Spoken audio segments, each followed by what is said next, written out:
What's the hell is going on with fertility in the world right now? Because I know men are having issues, women are having issues. 1 in 5 or 6 couples are dealing with infertility, and often it's 50-50. It's the man or the woman or both. Then we have the sperm count dropping 50% in 50 years. What have you seen to be the most problematic issues that are preventing people from having babies? So many people that have no idea that they're set up to have a child with autism or other health issues. I had started taking for a very brief time a little bit of just as an experiment. I started using it. I got on a bunch of spermidine and other things that could bring the levels up, and within a month I tested again. I was like an 18-year-old. Let's talk about what men should be aware of so that they don't waste their time trying to conceive not knowing. What's the origin of your last name, Shippy? It's my former husband's last name, and it's English. Okay. My maiden name was Naki, and that was like mostly German. And my mom's last name was it was Pettinger. And it turns out that Pettinger has a Luxembourg base, and I might be able to get my Luxembourg citizenship next year. What? Oh, That's so cool. I'm so excited. A bunch of my cousins and I are all starting the process together, and a couple have already completed it because of our great-grandparents living there and coming to the United States at the right time.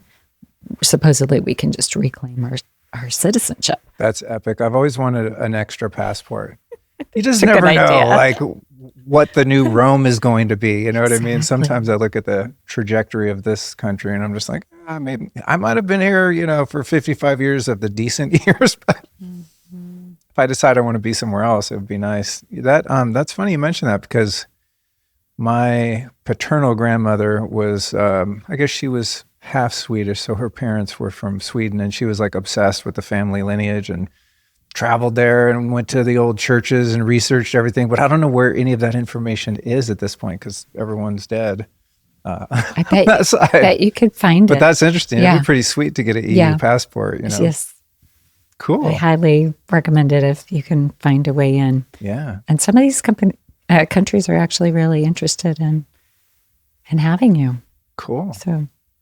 So tell me about your own healing journey. I always find, but it's common that when a medical provider really gets into their work, after going to school and building a practice and so on, like the ones that continue to learn and innovate. I know you're obsessed with new studies. We were talking about your book and you're like, there's been new stuff that came out after I turned the book in, But I find that the kind of practitioners that I gravitate toward and like to talk to are usually ones that have overcome some challenges themselves. I think many of us get passion when we've suffered in some way or had a hard time, and we sort it out and figure it out. It's like you're sort of compelled to share that with people. So what's your health journey been like? yeah, in fact, I brought this up with my new patient today. I was on a totally different trajectory than medicine. I was a chemical engineer working for IBM. And so I was on this fast track at IBM. I was 10 years in, reporting to the plant manager, went on vacation, and suddenly my life was very different. I really couldn't digest food, and I got so depleted that people thought I had cancer. I mean, I was so sick, and I went from doctor to doctor to doctor, kept getting offered Band-Aids, tons of like colonoscopies and EGDs and all kinds of radiology testing and what testing they could offer me. But all they could tell me was that I had an inflammation in my gut and had no real answers for me. So then that really started my journey in applying the mind, body, spirit part of me to what it was going to take to heal. And so I went and saw an acupuncturist, a nutritionist. I read some books on Ayurveda, and I saw this. If she's bothering you, you can move her. She's great. She's great. Cookie. She's totally, That's funny. she's tuning in. For those listening, not watching, Cookie is giving her kisses on her knees, which for some reason embarrasses me, and I'm not the one doing I it. think she's just really, I'm kind of going back to the trauma of this, like knowing my body was broken, nobody could help me, and having to figure it out myself. And so I finally pieced together what I needed to do to heal. And I just got so fascinated with how the body worked that I woke up in the middle of the night one night and decided to go to medical school. Wow. So that I could do medicine differently. So it's a little bit unusual, right? I wanted Very to get much this so. background in this thing that didn't solve my At problems. what age were you, if you don't mind me asking? When I started medical school, I was 32. Wow. That's exceedingly rare that anyone is motivated to go back to school, especially that kind of schooling, right? It's not like, liberal arts, I want to study Shakespeare because it's fun. Well, and kind of looking back at my 32-year-old self, I really, I'm amazed that she had the courage to make such a drastic change, right? Because I had this career path that looked so great. And it was really going to be 10 years of my life that I'm giving up. That's crazy. And I had dealt with some infertility. So I looking back, I'm like, oh my gosh, Ann, you really gambled whether you were going to get to have a family or not. Because you already had issues.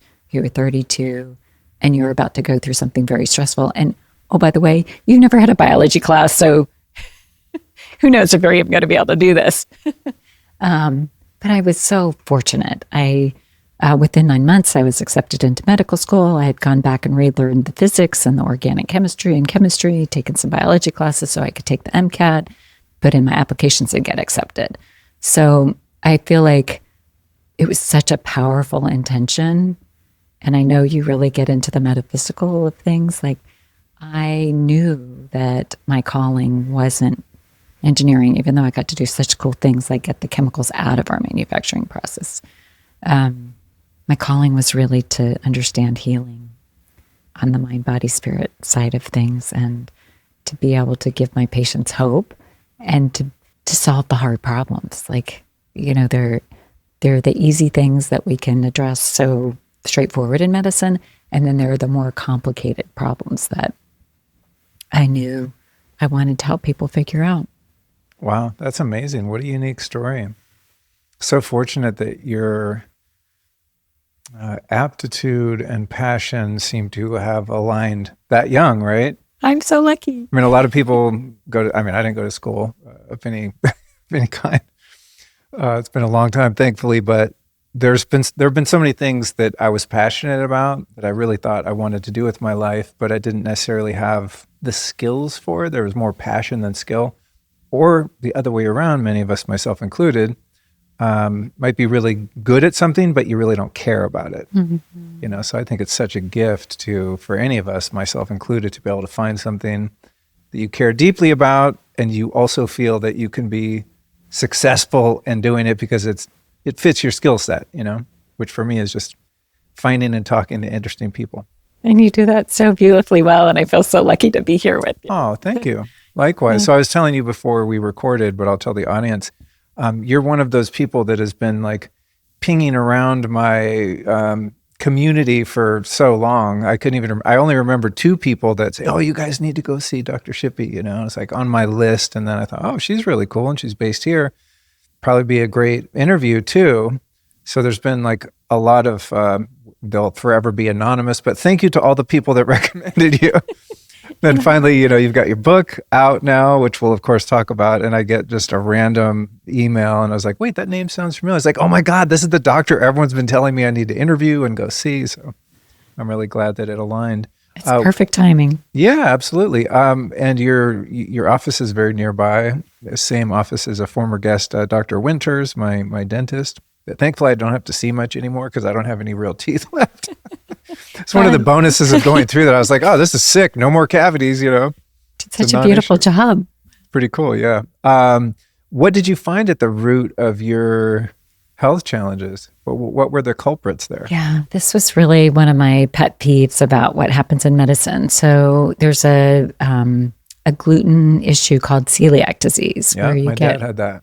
kind of an autoimmune condition in the gut and sometimes systemically from eating even very trace amounts of gluten. Well, the challenge with diagnosing it is that a lot of times the gastroenterologists don't diagnose it until the gut is totally dead. So, but it's a spectrum of disease. So I had a lot of inflammation. It was driving some malabsorption problems. But when I did my small bowel biopsy, I still had cilia. So they ruled it out. And then the blood tests that they did at the time weren't sensitive enough to pick it up. So that was a big part of what had happened. I'd picked up a parasite on vacation. It had really activated my immune system and activated the celiac disease. I had, always had a little sensitive gut, but I was doing okay until that vacation really triggering things. So part of what helped me to heal was I really changed my diet. I went on a macrobiotic diet, which just happened to be gluten-free for a while, and just really got the nutrients built up and rebuilt my gut. Took a bunch of supplements that helped me to heal my gut, and really started meditating and a number of things that also helped the way that my body interpreted the environment and being less dangerous, less stressful. Yeah, the meditation part's huge. I think a lot of my physical issues over the years that have been really persistent and difficult to address on the physical level have just disappeared from doing things like meditating, taking plant medicines. I mean, not even like herbs, but like psychedelic plant medicines, right? I was telling someone a couple of days ago on the show, I was having this reoccurring issue of like vertigo. It's really increasingly dizzy more often for a couple of years. Went to a neurologist, went to a few people trying to figure it out, and was like, "You're fine. It must be in your head." Went and had a ceremony, which is a really terrible and challenging experience. And the next day, I never had vertigo ever again. It's been like a couple of years. There was something on a non-physical, and maybe it was physical, right? I mean, maybe the intelligence of those plants also was able to get in and do God knows what. But interestingly, I think some of those plants they're very strong antioxidants and antimicrobials. So you might have had like a low-grade infection or disruption in your microbiome, or just needed a heavy dose of anti-inflammatories. Right. Solve the problem. I didn't know I've heard that. this many times, actually. Really? Where people might have an autoimmune condition or something, and they feel so much better after doing plant medicine. That's really interesting. I attributed it to just, some sort of emotional block or something that I was unaware of. And what was strange about it too is that there was nothing in the experience that I was conscious of. Like oftentimes it's like, remember something from childhood or, whatever, someone I need to forgive, etc. There was none of that, just like super sick, felt like shit. And the next day I was like, wow, that's interesting. I'm not dizzy. And it just never came back, knock on wood. So, but I didn't know the antioxidant and antimicrobial situation. That's interesting. Anyway, I digress. So one of your areas of expertise is fertility, right? And I've done a number of shows on that. It's been a while, but I started interviewing people like you with that area of expertise because Alice and I wanted to have a baby. And I thought, wow, great. We can learn and the audience can learn at the same time. And our journey, started around 4 years ago. And I felt like we learned everything we needed to learn, and we implemented all the things that we were guided to do, and had a miscarriage, as I was telling you earlier, and were unable to conceive after that. So I think I, not selfishly, kind of lost interest as an area of focus, but in preparation to speak to you today, I realized, oh my God, there could be tens of thousands of people that hear this conversation that we catch before they go through some of the things that we went through, that were really challenging. So I'm like, it's kind of a recon mission for me, to go back and like, all right, there's still people out there that are struggling with this. So I think, there's a lot of value that you have to offer. So I think we'll primarily focus on that. What's the hell is going on with fertility in the world right now? Let's just start there. Because I know men are having issues, women are having issues. It's obvious to me we live in a world that is toxic on so many levels, from blue light to EMF to mold to toxins in the food, glyphosate. I mean, it's just like you could make a list of 1,000 things that are wrecking us. But what have you seen to be the most problematic issues that are preventing people from having babies? Yeah. I want to start with just acknowledging the problem We've got this problem where it's 1 in 5 or 6 couples, depending on what statistics you're looking at, are dealing with infertility. And often it's 50-50. It's the man or the woman or both. Then we have the sperm count dropping 50% in 50 years. So on average, 1% a year, but it's accelerating. At the last count was 2.6% decline. 50%? So year to year, it's declining. Wow. And then we have this children's health crisis. So the rates of autism just accelerating. The last count was 1 in 31 children, 1 in 22 children in the state of California, and very high percentage of boys. So it's the number for boys is really alarming. We have increasing rates of mental health, diabetes, obesity, autoimmunity, and cancer in our children.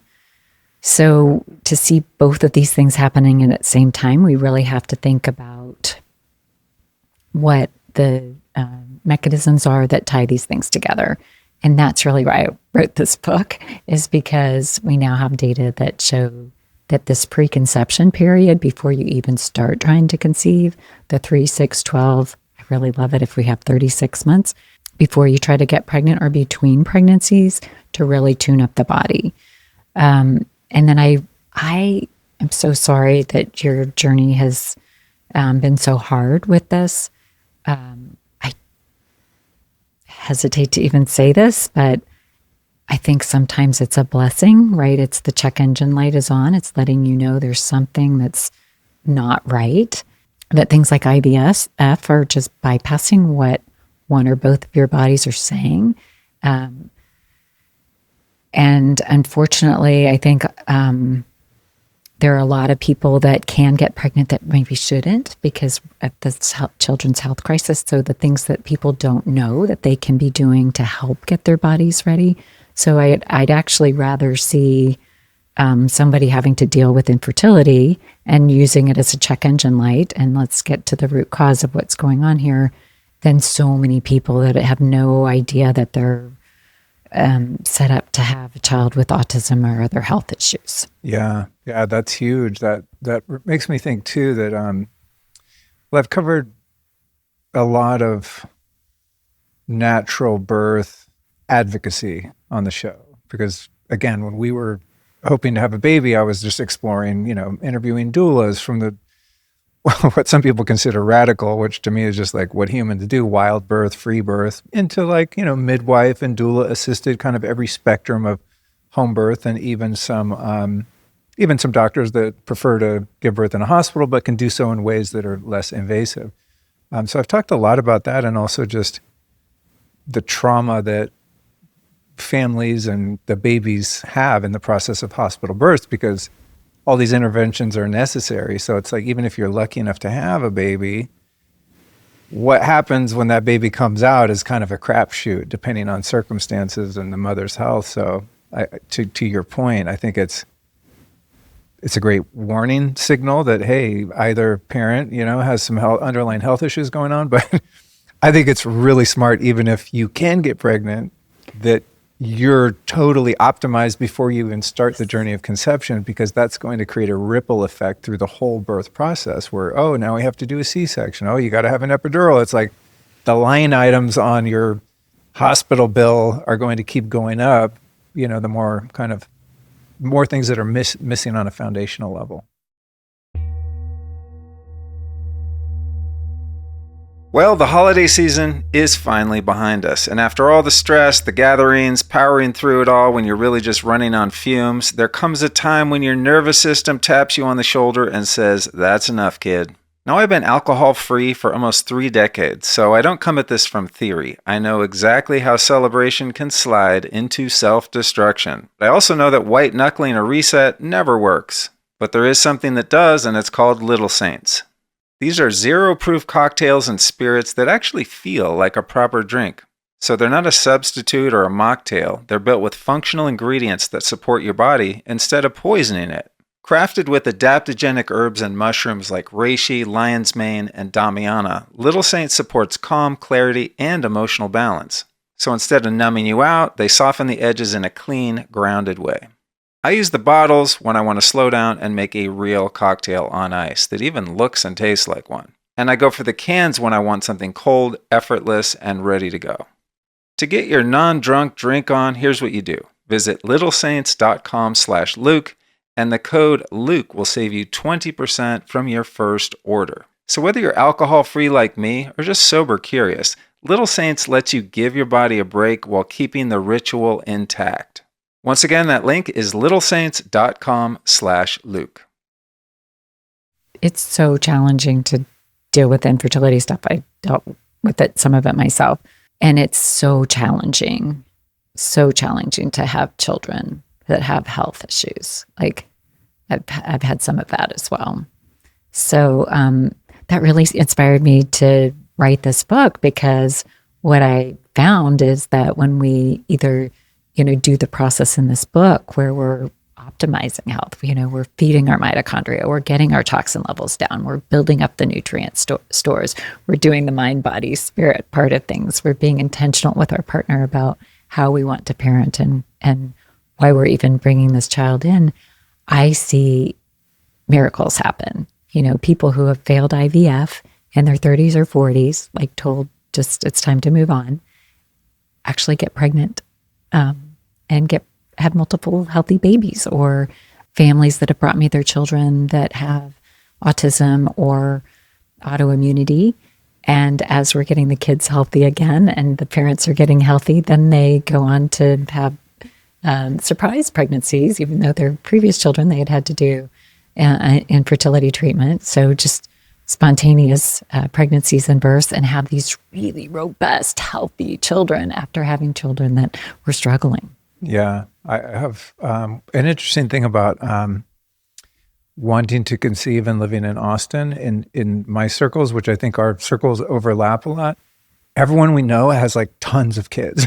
You know what I mean? It's just like, it's, as we've kind of worked through the grief of our situation, which is multifaceted and ongoing, we've also had to work through just, oh my God, guess what? I'm pregnant. It's just like, another so one? Hard. What is up, Yeah. But I have noticed, most of friends that I have, because we all kind of take care of ourselves. I mean, they have babies with little or no medical intervention and are just so healthy. And there's a different sort of life force in a baby or a kid whose parents did the work beforehand and who was born under the most natural and optimal circumstances appropriate for them at that time. There's a difference, versus your average American family that's just like, wow, we get pregnant and have a kid. What's the big deal? It's like, I think people that aren't paying attention to this probably learn the hard way, because as I said, we're just faced with so many assaults constantly. It's just like every direction you can turn, from your freaking laundry soap to, it's just like everything is poisonous, so it's really important, I think, that people like you are out there helping. Let's talk about, some of the main offenders, that people might want to address in terms of toxicity and so on. I know something that you talk about quite a bit that is finally getting the recognition it deserves, and that's the issue of mold, which, as you know, being a fellow Texan, is a huge issue here. And I think a lot of people think of mold as, when you live in a really old, decrepit house with a leaking roof or bad plumbing, and you have the little mold in the shower. What I've learned since moving here is that it doesn't matter how new the building is, how well it was made. It could be a luxury home. Something I noticed early on here when I started learning about mold, and we renovated this house like completely when we moved in, because it had some mold in a few spots, not systemic, thankfully. But I'd be driving around here in Austin and see a new build, apartment building, home or whatever, and it would just be getting rained on, and the insulation is like, the whole thing's exposed. It's not covered up. And then you'd see the rain stops, and then they just put the walls on. And I'm like, dude, whoever moves in there is going to have a rough time. So talk to me about what you've learned from mold, from testing, the impacts on fertility, mitigation. Obviously, I've had shows on mitigating your living space, but less so on the detoxification and healing process. So let's dive into the whole mold issue. Yeah, and it is a nationwide problem and a global problem because our building standards have changed. Trying to build these tight buildings sets us up for having mold, and the incoming materials having mold in it. We build houses out of mold food. That's Yeah, one of the issues. and then yeah, Drywall and so on. So yeah, the 1970s Save Energy plan did not. It really failed us, and a lot of people are still confused about the issue with mold. So a lot of people think about it as an allergen. Most doctors are trained that it causes allergies, or you can get a chronic infection like in your lungs or sinuses from some of the different types of mold, like aspergillus. What we're not trained in medicine, and what a lot of people don't understand, is that the toxins that mold makes are actually used for things like biological warfare, and some of the byproducts are used for things like immunosuppressants. So there, one in particular called mycophenolic acid is actually converted into a drug that people who have had a transplant take to suppress their immune systems. Wow. So they don't reject their organs. So there's many of these mycotoxins or MVOCs that can dramatically injure the body in many different ways. So just like any other toxin, when we breathe it in or have it come through our skin or eat it, our bodies have to try to detoxify it. And often when there's a mold problem where we're breathing it in, it goes right in through the lungs, and our immune systems get overloaded. Our detox pathways can't keep up. And so it accumulates in the body. It causes DNA damage, suppresses the immune system, damages our mitochondria, and many other things. So unfortunately, we kind of have an epidemic on this, and where it fits in with, especially children's health. Like there's links to pretty much all the health problems that we personally don't want, like dementia, autoimmunity, and then we don't want our children to have, like autism and autoimmunity and digestive issues. So if I had my druthers, as part of our annual checkups, we'd be checking a mycotoxin level, both in our bodies and in our health. And certainly before we try to get pregnant, it can be really, it can save so much heartbreak to know that the mycotoxin levels are down, because it does decrease fertility. So I've had patients have a 0 sperm count, basically, when they were in mold. Get out of the mold, detox, sperm count comes up, have children naturally, kind of thing. But it also really increases the risk for birth defects and miscarriages. Oh, interesting. Mm-hmm. I didn't know that. Yeah. Is one of the challenges with mold exposure that there's such a broad spectrum of symptoms, and that those symptoms can cross over into a number of other underlying issues? It seems to me that it's very ambiguous, because it's not just like migraines, it causes migraines, let's say, and we know that nothing else really causes migraines except mold, therefore let's look into mold. It seems to be just sort of difficult to target, because the symptoms are so random. They're so random. And even in the same family that are being exposed to the same mold in the house, one person might have the migraines, another person might have brain fog, another person might have gut issues, another person might have skin rashes, and another person might think that they're fine, but they just have a short fuse. They're just irritable. Right. Maybe that's what I have. No, I'm just kidding. I usually have a pretty long fuse. But yeah, the mold thing, it's like, we've had this house tested a number of times, and Allison said the other day, she's like, in the TV room, which is underneath us, she's like, been smelling this musty kind of smell. We just got a new HVAC system maybe a year ago, and everything was on the up and up. But when she says that, she's like, we need to get it tested again. I kind of don't want to, because I'm like, oh my God, if we have mold, that means we have to throw all our shit away and move out. And the thing is, if the sooner you catch it, the easier it is to fix and to not have to get rid of stuff. Oh, okay. So yeah, get on it. If she's got I gotta do it. A clue, and yeah, definitely. And unfortunately, the new construction is sometimes it's the worst situation, because it hasn't quite been stress tested yet. So like if there's a problem with the shower, you can move in, think everything's fine, and And then over the next few months, everything starts to deteriorate gradually, or the window flashing wasn't done quite right. And there's just a little bit of water that's coming in behind the drywall, but not enough to actually show through the paint. So especially with new construction, I think you really have to do the mycotoxin testing on the dust at 6 months, 12 months, and really be on the lookout, because there's so many little things that can go awry with a new construction. It's a zillion things. So, and also the new construction looks beautiful, so you don't suspect it, right? It's like when there's new paint, new drywall, and everything's sparkly, and someone says, "Hey, you might have mold." It's like, why? You look around, you can't see it anywhere. I think that's the thing that's so annoying about mold is your entire house can be infected with it, and you have no clue, and everyone's just sick, and you can't figure out why because you can't see it. Like you said, it's behind the drywall. That's always been confusing to me because I'm like, well, if it's inside the wall and no one's opening up the wall, how's it getting out into the space? Yeah, But it it's seems really it interesting. You have to think about it as like somebody smoking in the wall, but you can't smell it. Because if you can imagine if there was cigarette smoke in there, it would come through the porousness of the wall. It wouldn't stay on the other side.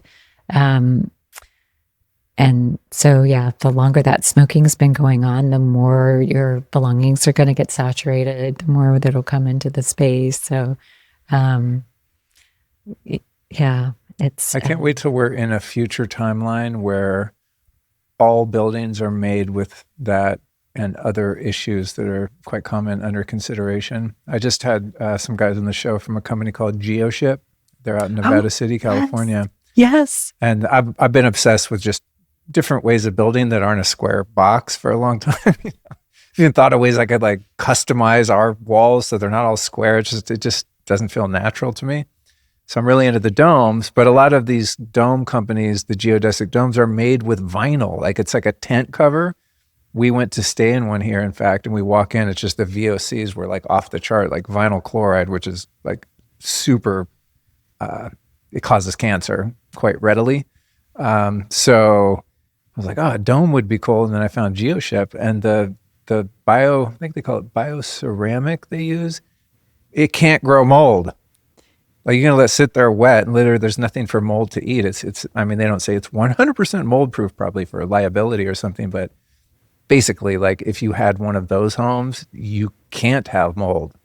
I heard about that company about a year ago. Are they actually up and running now? I've been stalking them for probably 5 years, on Instagram. It's like, when can you buy these, And so I think where they are right now is they got permitted in California. So like their whole building plans, schematics or whatever are approved kind of across the board in California. So their goal is to roll out those permit approvals in different states, at which point they'll be able to deliver and install the homes.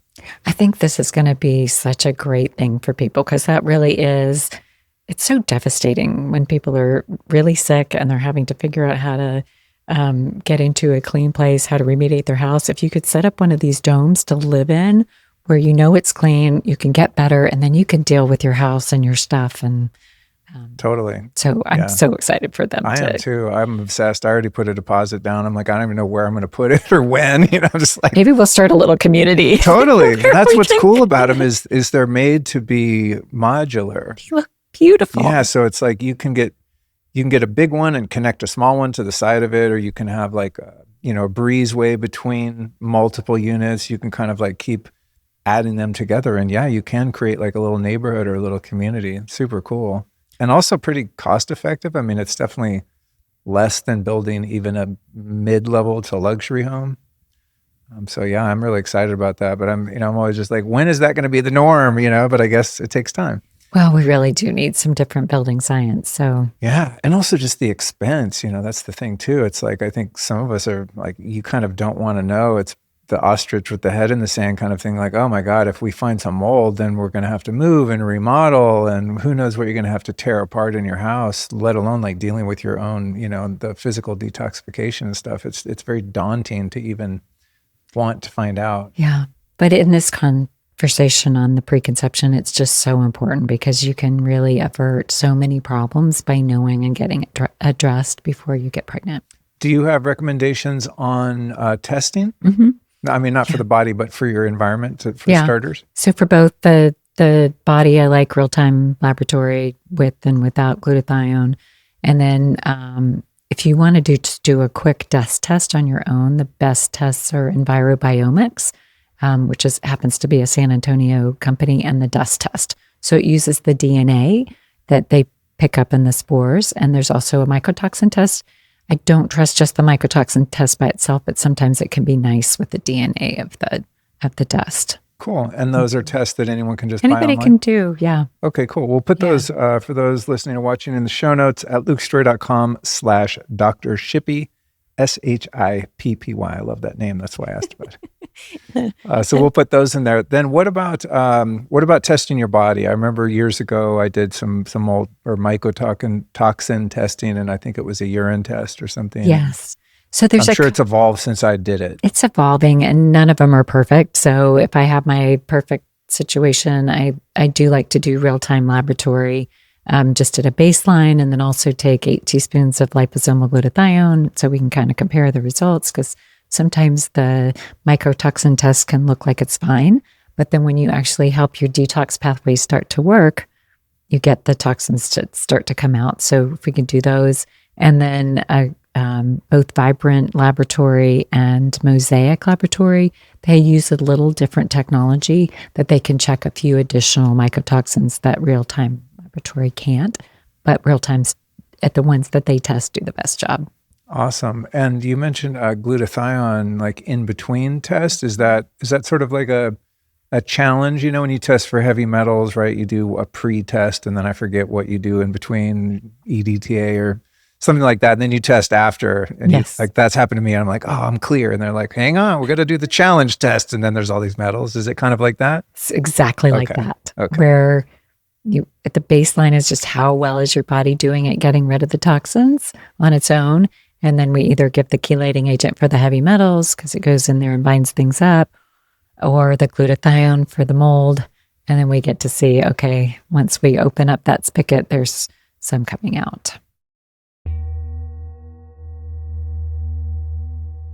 I can't be certain, but I'm pretty damn sure our ancestors didn't suffer from food comas. Somewhere along the way, something happened to our guts, folks.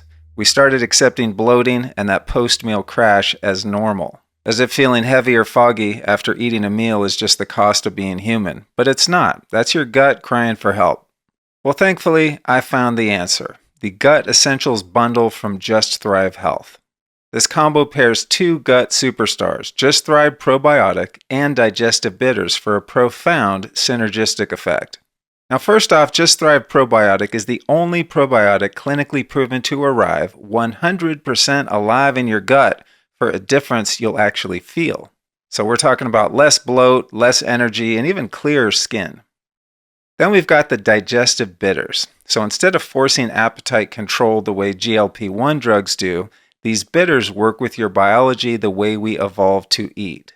See, here's what's up. Bitters used to be a normal part of the human diet, but modern foods strip that signal out. Well, these bitters bring it back in a way your body remembers and respects. So I'm inviting you to take the Just Thrive Feel Better Challenge today and save 20% off your first Gut Essentials bundle when you visit justthrivehealth.com/Luke and use the code Luke at checkout. See the difference for yourself, or these guys are going to give you a full refund, no questions asked. Again, that happy gut is just a click away. That's justthrivehealth.com/Luke, and the code is Luke.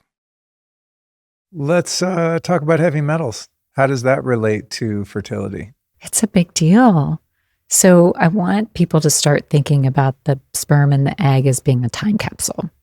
So when there's mold toxins or heavy metals, those genes can get dialed up or dialed down and really also create a lot of inflammation that get passed on. So to get what we want in the time capsule and not what we don't want, dealing with the heavy metals is super important. So one of the things that I see is a lot of people have been told that fish is really healthy for them to eat. And so then really prioritize that. But unfortunately, we've really polluted our waters with heavy metals. And so even the wild caught fish can sometimes have a lot of mercury and also arsenic in it. And a lot of us don't eliminate those metals very well. And so they get built up in the body. So I'm really, as part of the dietary recommendations in the book, I suggest that we need to think about fish just like we do for pregnant women, right? If we know, oh yeah, it's probably not a good idea then, it's probably not a great idea to be eating much fish before you are getting pregnant either. Is the accumulation of metals in fish even problematic in smaller fish like salmon and whatnot? Even in salmon. Damn. I know. I'm kind of down to hardly ever eating any seafood based on what I'm seeing with my patients. And then maybe sardines, scallops, shrimp, caviar.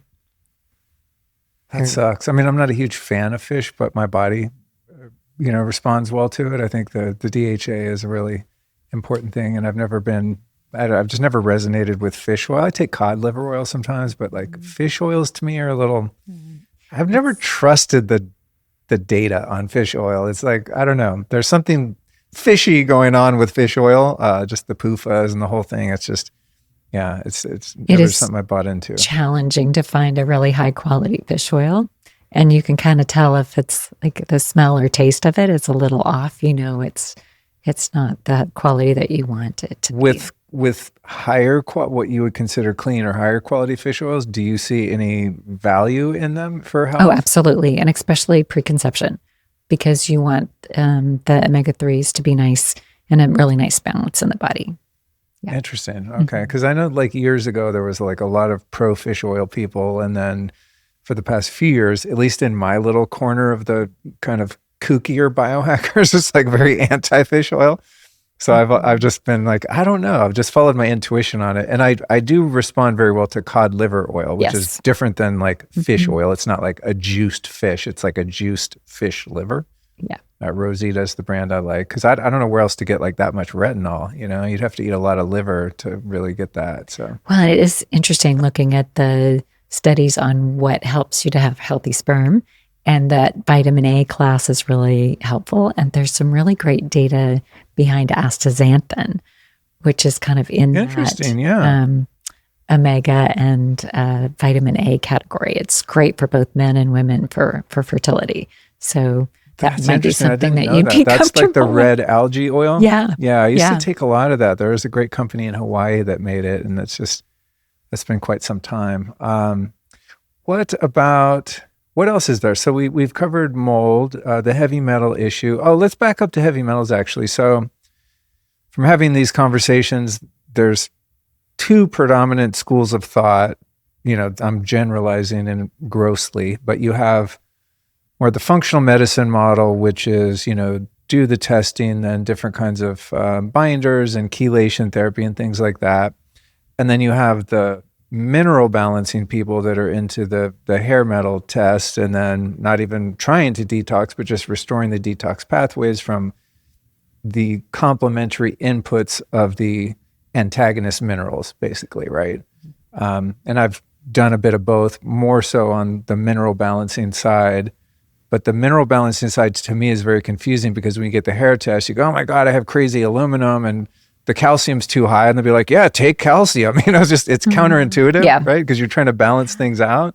What's your take, on the greatest, latest and greatest in like getting metals out of your body? Yeah, I find it kind of challenging to trust anything with the hair testing because I think it's,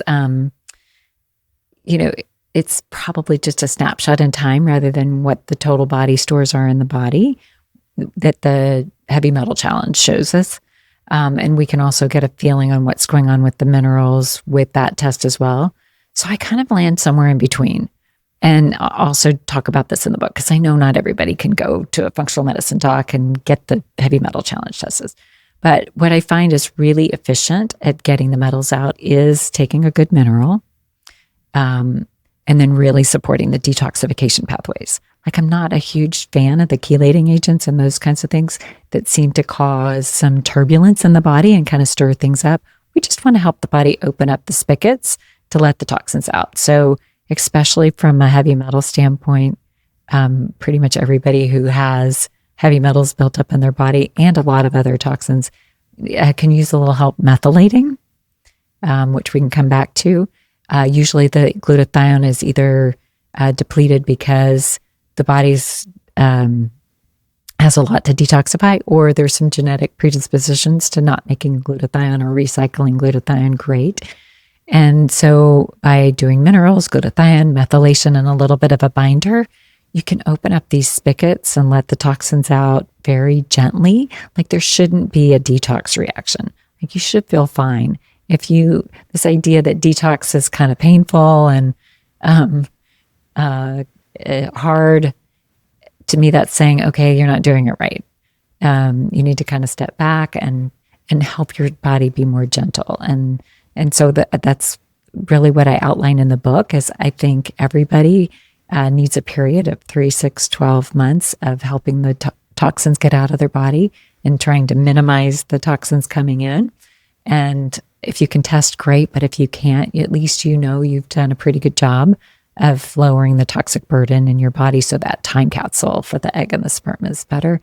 But this information really applies for all of us for health and longevity, right? These are things that we can even be thinking about for preventing the autoimmunity, preventing the dementia and the cancers and things. Well, as you said, that makes a lot of sense because what you said earlier about if somebody's having fertility challenges, that's like the warning signal of the stuff you should probably be doing for yourself anyway, right? So that makes sense. That's like, yeah, we want to have a healthy pregnancy and a healthy baby. But even if you're not conceiving or you've already had a bunch of kids and you're done, it's like we're all faced with the same underlying issues, which are going to manifest for us eventually as well.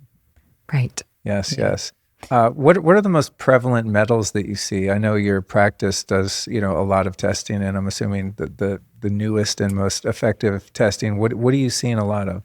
The mercury and aluminum, lead, arsenic, and then there's a handful of others that comes in. Like I just had somebody with a super high tungsten level. We're kind of trying to figure out where that's coming from.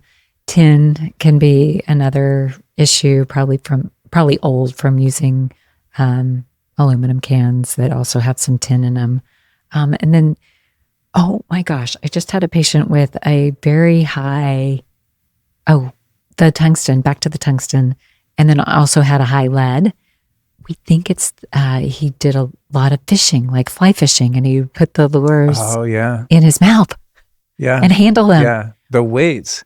Yes. Like the fishing weights are lead. The same thing happens, you might already know this, but for those listening, people that do a lot of firearms training, military, law enforcement, people for recreation. I didn't know this, and my poor dad, he was big hunter, firearms guy. Every time you fire a gun, in the gunpowder, you get a cloud of heavy metals. So even if you're wearing gloves and it's not going in through your skin, just being around firearms a lot seems to be very problematic in terms of metals. Very problematic. And then I see pilots and anybody that has anything to do with airplane maintenance and things being very high in lead. I wonder if all the pilots flying the chemtrail planes are high in aluminum. Some backdraft coming in the plane, like, you deserve it, you bastards. Personally, I think a lot of because I asked this question to a lot of practitioners and everyone's like, aluminum is off the charts. I'm like, like you can have a totally aluminum-free life. And if you just are living and breathing, you're going to have high aluminum, and that's verified now. Thankfully, information on that is becoming more, I'd say mainstream, but it's not like some conspiracy theory, kooky shit. We know there's something in the air that is, got a lot of metal. The cans are drinking out of the cans, I think, are something to look at too. Like I kind of try to limit to those if I'm traveling or something, and I just have to grab something because I do see that the aluminum leaches into the drink in the cans. I'm so bummed. This is my favorite drink. This update. I love this stuff so much. I haven't tried it. I probably shouldn't. No, don't do it because I won't say you get addicted, but it's I invested in this company because I'm so obsessed. And I've talked to them too. I'm like, what about the can lining and the BPAs and aluminum? And I mean, they just told me, they're like, we do it as good as you possibly can. No pun intended, but it just is what it is. It doesn't matter like how health forward a manufacturer is. If you're not doing glass, which is not practical for most companies doing beverages, just is what it is. But I think about that It used to sometimes. be, though. I know, My right? Coke used to be always glass. Yeah. We need to get back to Yeah, that. we used to be able to go, you go to the soda machine and a bottle would pop out when I was really little. We Yeah. we need them to. I know, because there's some really great beverage companies coming out, but yeah, I guess we have to also be willing to pay for it. Yeah, that's true. Well, heads up to Update and anyone else making beverages. I will pay extra for glass, just on the record. Me too. In terms of detoxing heavy metals, whether for fertility or just overall health, what do you find are the most difficult to get rid of? The main thing is to not have more coming in. Like, really find the sources. Make sure your kitchenware doesn't have lead in it, because sometimes the coating on the plates will have lead in it, or other cookware. Get rid of the aluminum deodorant. Like, when I see the limbers not coming down, I know we've missed a source, because this process of methylating, using the glutathione, some binders, I also love saunas. It works for all of them. Yeah. So that's kind of relieving, right? Like, at least if I'm not getting them in, then I'm going to actually be able to get them down and keep them down.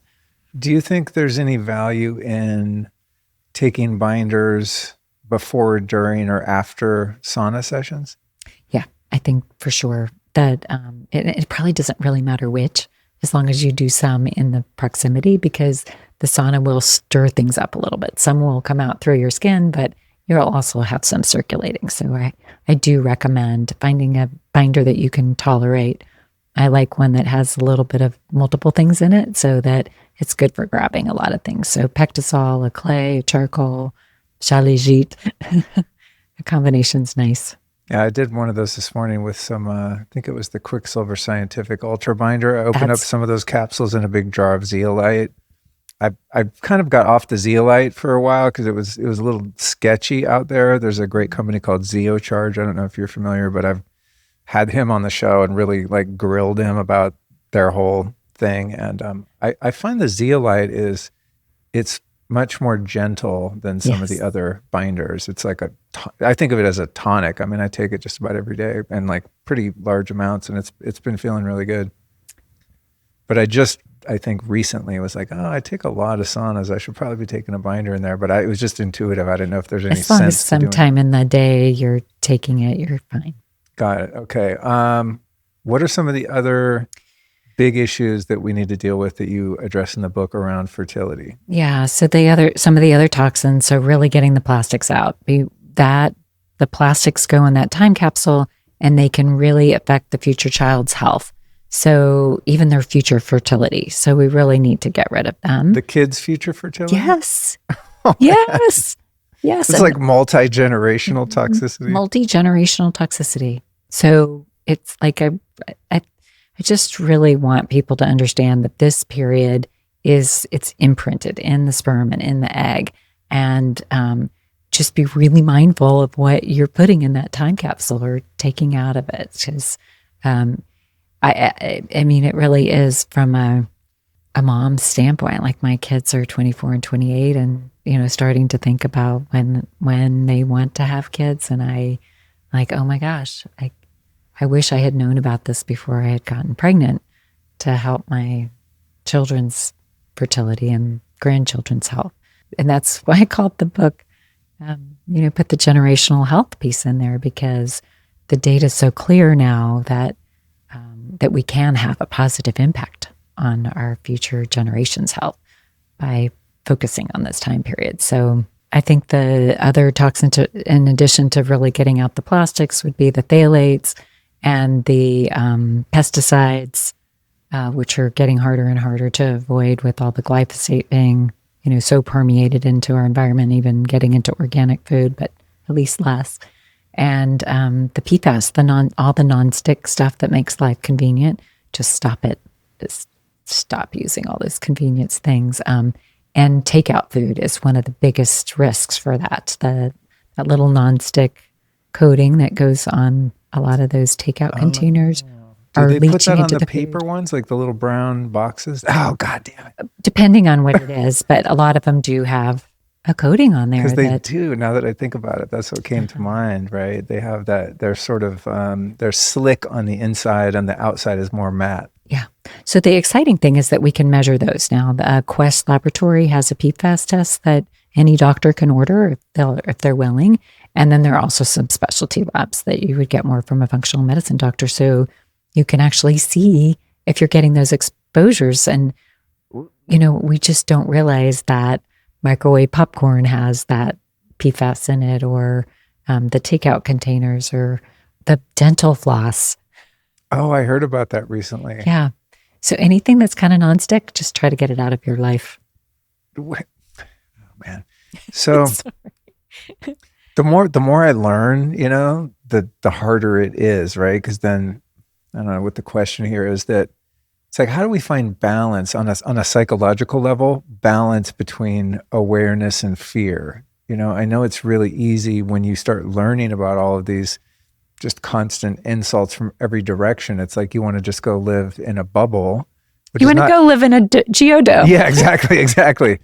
There's like a psychological, I don't know, potential toward neuroses or anxiety when you start to get educated about this, because it's so overwhelming, because there are just so many sources of all these toxins, and they're so problematic. I mean, in your own life as a practitioner that has a lot of knowledge about these things, I mean, how do you find balance and kind of, you also have to just live your life, right? It's like, if you're just constantly concerned with all of this stuff, it's also not psychologically healthy, which is also bad for your physical health.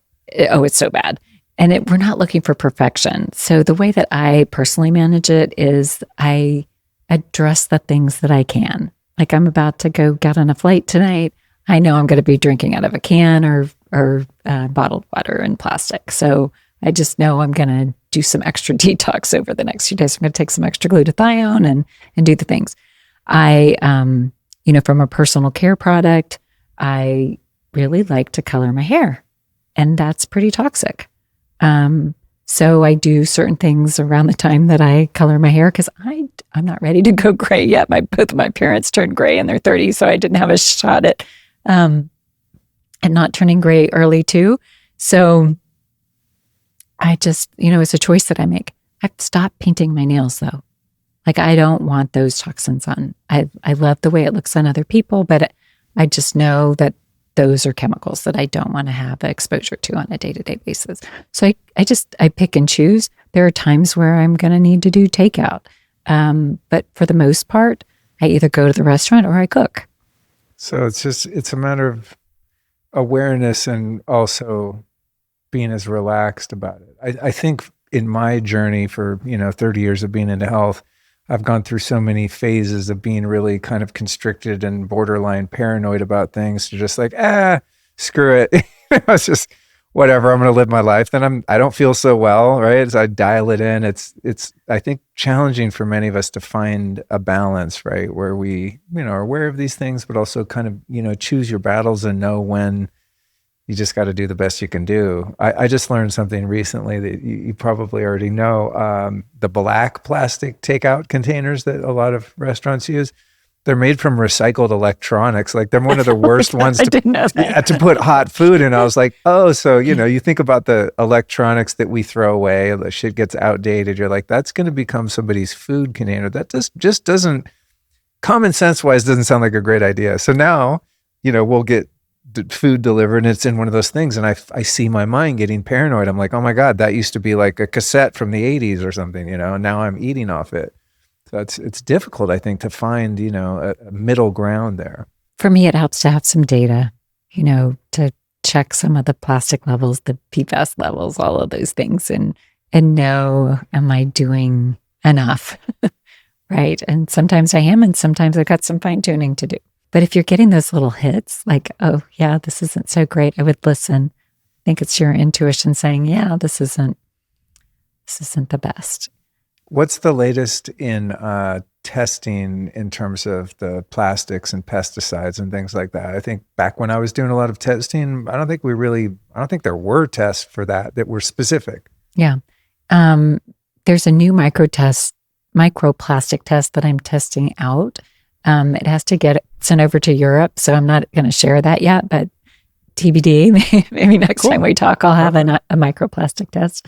But there are really good tests for the BPA levels, the toxin, the pesticides, the mycotoxins that we talked about in the metals, and the PFAS now. So you can get a pretty good picture of what's going on in your body from all of these things. Is the pesticides test good at detecting glyphosate too? Is that included in the pesticide? Yeah.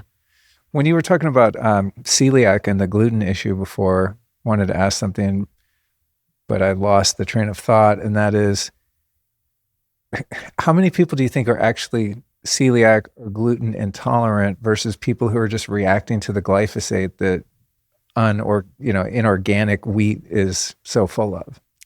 It's one and the same, I think. There's a genetic susceptibility, so there's a test that we can do for that to see if you have celiac genes or gluten sensitivity. I got both. You do? Yeah. So you're like zero gluten. I'm zero gluten because I've got the double whammy, right? Got it. Okay. So unfortunately, there's a lot of people who have the gluten sensitivity genes. And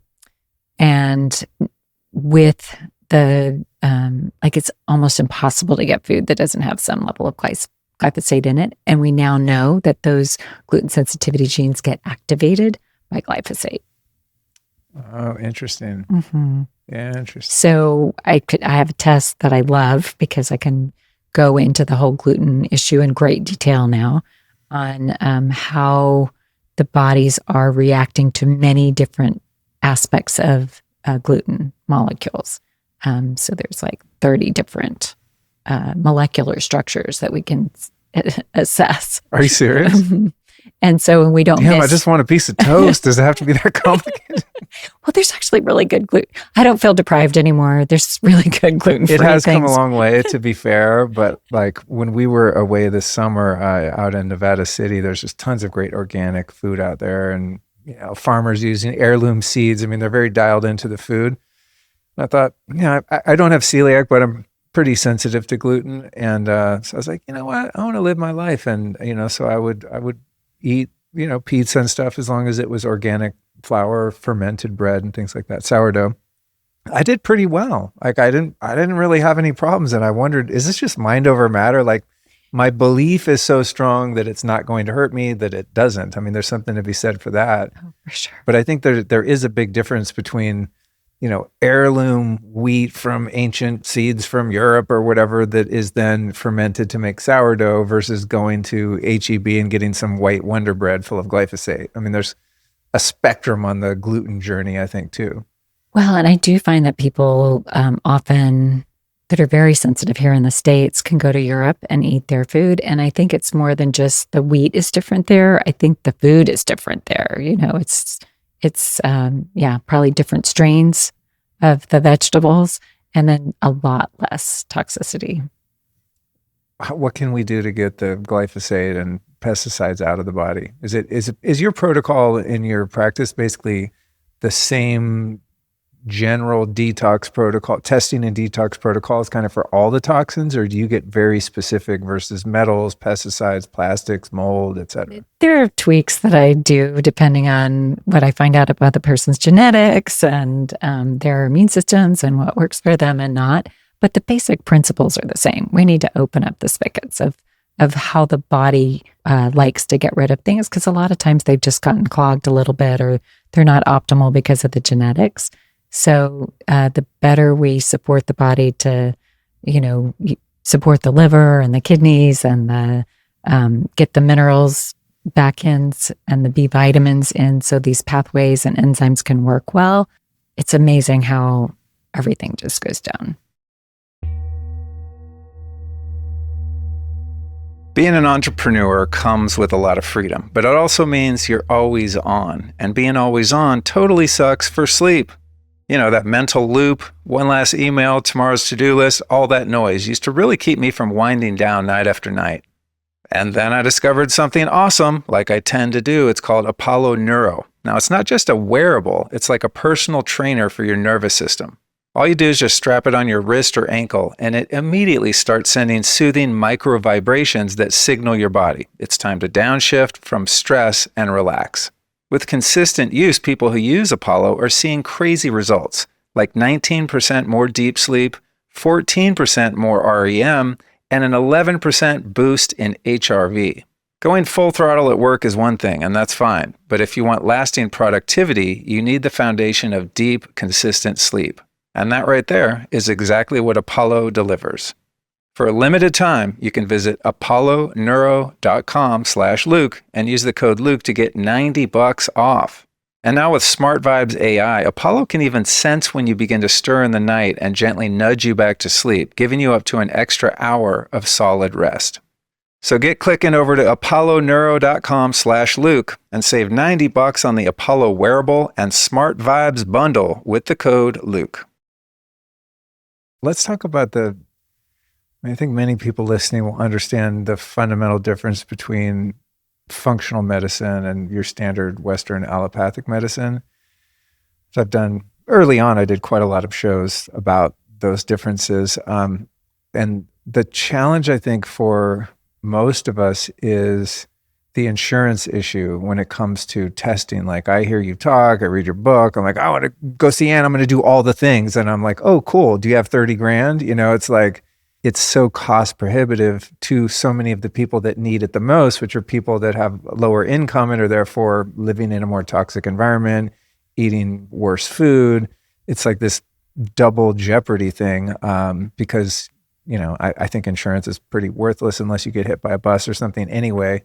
But early on, I was like, oh, this is like a rich person's game here if you go the route of testing. But on the other hand, if you don't and you just live the standard American lifestyle, you're going to end up probably getting sick later in life with things that cost you your ability to earn a living at all, right? It's just like, I think it's kind of difficult either way. So what do you see? I know your practice is more in the functional medicine side, and I'm assuming a lot of the things you do, insurance probably doesn't cover. Where are we right now in that paradigm, and where do you see us going? Is this going to get any easier and better for people? It's really interesting sometimes what happens in this realm. And I do find like that is the truth, that a lot of the things that I do are not covered by insurance that I really love to help my patients. But again, that's like part of why I wrote the book, is because I know a lot of people can't come to see me. They're not going to be able to run the tests. And so just here's the protocol that will really help a lot of people. The threads that I see through patients and what really help them. There's this interesting thing that's happening with Medicare, which you think is like the worst insurance of all. Medicare is actually starting to cover some of the things that I really like. Really? Yes. That's cool. How old do you have to be to get Medicare? 65. All right, I got 10 years to go. I was like, wait, I'm getting older. I know. It's going to be a minute, another decade to go. So I think there might be some shifting happening in this realm. So Medicare now covers a gut microbiome test that I really like. Really? Yes. Wow. And so like looking at the families of good bacteria that are there in the right quantities, and are there any of the pesky bacteria or actually bacterial infections, fungal, parasites? How well is the gut actually working with digestion, the pancreas, and the short chain fatty acids getting broken down by digestive enzymes. And so that's kind of exciting. So all my Medicare patients, like every year I want them to do a microbiome test, because this is the center of the universe, and to be healthy, you need to do this. It also covers my favorite big nutritional analysis called an ion profile, or a NutriVal, that really looks in great detail, like are all the amino acids, essential fatty acids, little look into the mitochondria, are there signs that there might be a low-grade chronic infection somewhere in the body? What are some of the markers for inflammation, like DNA damage, and how well are the mitochondria keeping up with oxidative stress? That's covered. That's so amazing. Again, I love when there's good news. I know, it's so exciting. It's so rare and so slow moving. I almost hesitate to ask, because I'm like, it's probably the way it's always been. You're screwed unless you have money to handle all this stuff. And then the advanced cholesterol panel, like a traditional cholesterol panel, is worthless. It means nothing. We need to know the particle sizes and markers for inflammation. And so they're covering that. So like for my Medicare patients, a lot of times we can do a lot of what we want to do that's covered. There's also I'm such a nerd, but there's this new way to check for heart disease. So we, in the past, have always just done a calcium score and a CT to see, is this cholesterol actually starting to clog the arteries or not? And just watch that every year or so. Well, now we can do a CT angiogram where they actually do put a little dye and take pictures with the CT to look at the arteries, and then it runs through AI, and we can see hard plaque, medium plaque, soft plaque, and it's really the soft plaque that's dangerous. Wow. And Medicare's covering that. That's amazing. Yes. I'm so happy to deliver some good news finally. Well, and not that we're really doom and gloom over here, but I like to get to the reality of a situation on whatever the topic is, right? And sometimes like the reality is kind of grim. It's like, yeah, we're not there yet. And then I think we're getting really close to some of this cancer screening that's actually good. There's some blood tests coming along where we can detect cancer super earlier rather than waiting till they are causing symptoms. So I'm getting whiffs that might actually end up getting covered. Now we just need the rest of insurance to catch up. Yeah, no doubt. Well, at least for older people, who are the people that are going to be the sickest, I'm assuming that's kind of positive. Going back to the fertility, I think that historically, myself included, being a male, we kind of think, I'm going to generalize, but I know most of my guy friends, unless they're super duper biohacker types, kind of think, oh, I need to get my wife ready to conceive and I just keep doing what I'm doing, right? That wasn't really like a thing for me because I'm such a health nut, right? That I just thought, well, I'm like, whatever someone's going to tell me to do, I'm 99% sure I'm already doing it plus more. But one thing I did discover that was quite humbling, which I never would have suspected, was when we were having trouble some months in, after the miscarriage, Allison said, yeah, maybe you should get your sperm tested. And I was like, me? And I was like, I'm sure I'm fine. Trust me. And I was like, okay, if it makes her feel better. And I had it tested and my results were just in the toilet, I was like, what?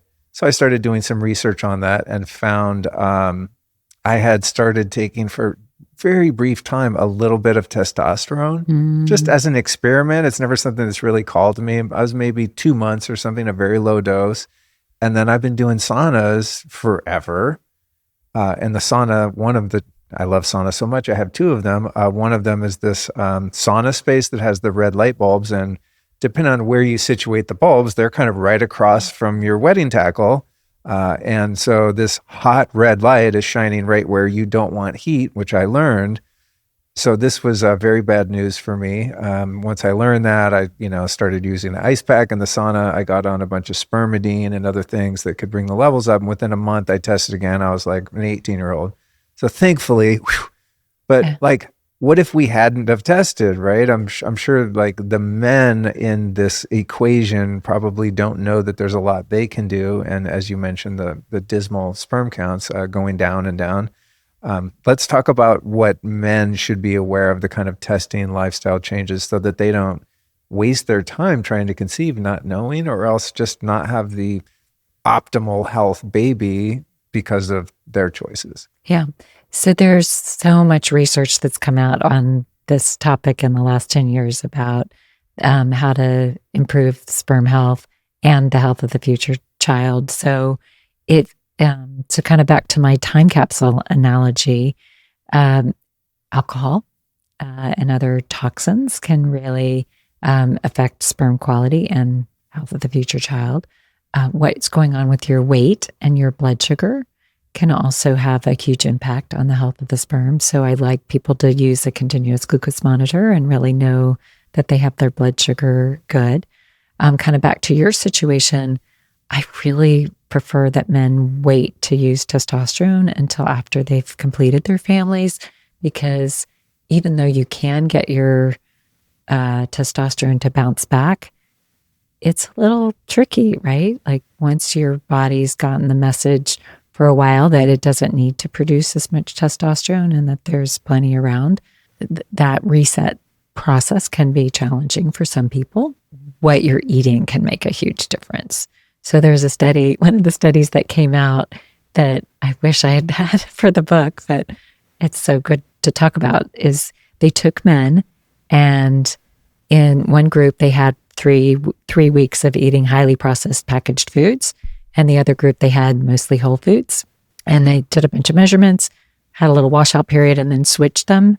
In just 3 weeks of eating super clean food, not having the highly processed and probably the chemicals that come with the highly processed foods, you can dramatically improve your hormone levels and the health of the sperm.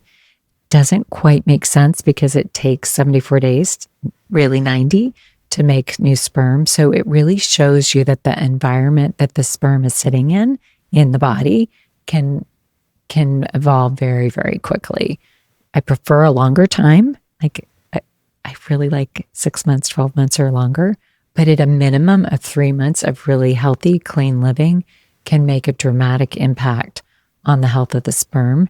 And we now know that is, it kind of overrides even some of the egg biology, where when the sperm isn't as healthy, it can increase the risk for miscarriage. It can increase the risk for preeclampsia, preterm labor, all the things that we don't want to have happen.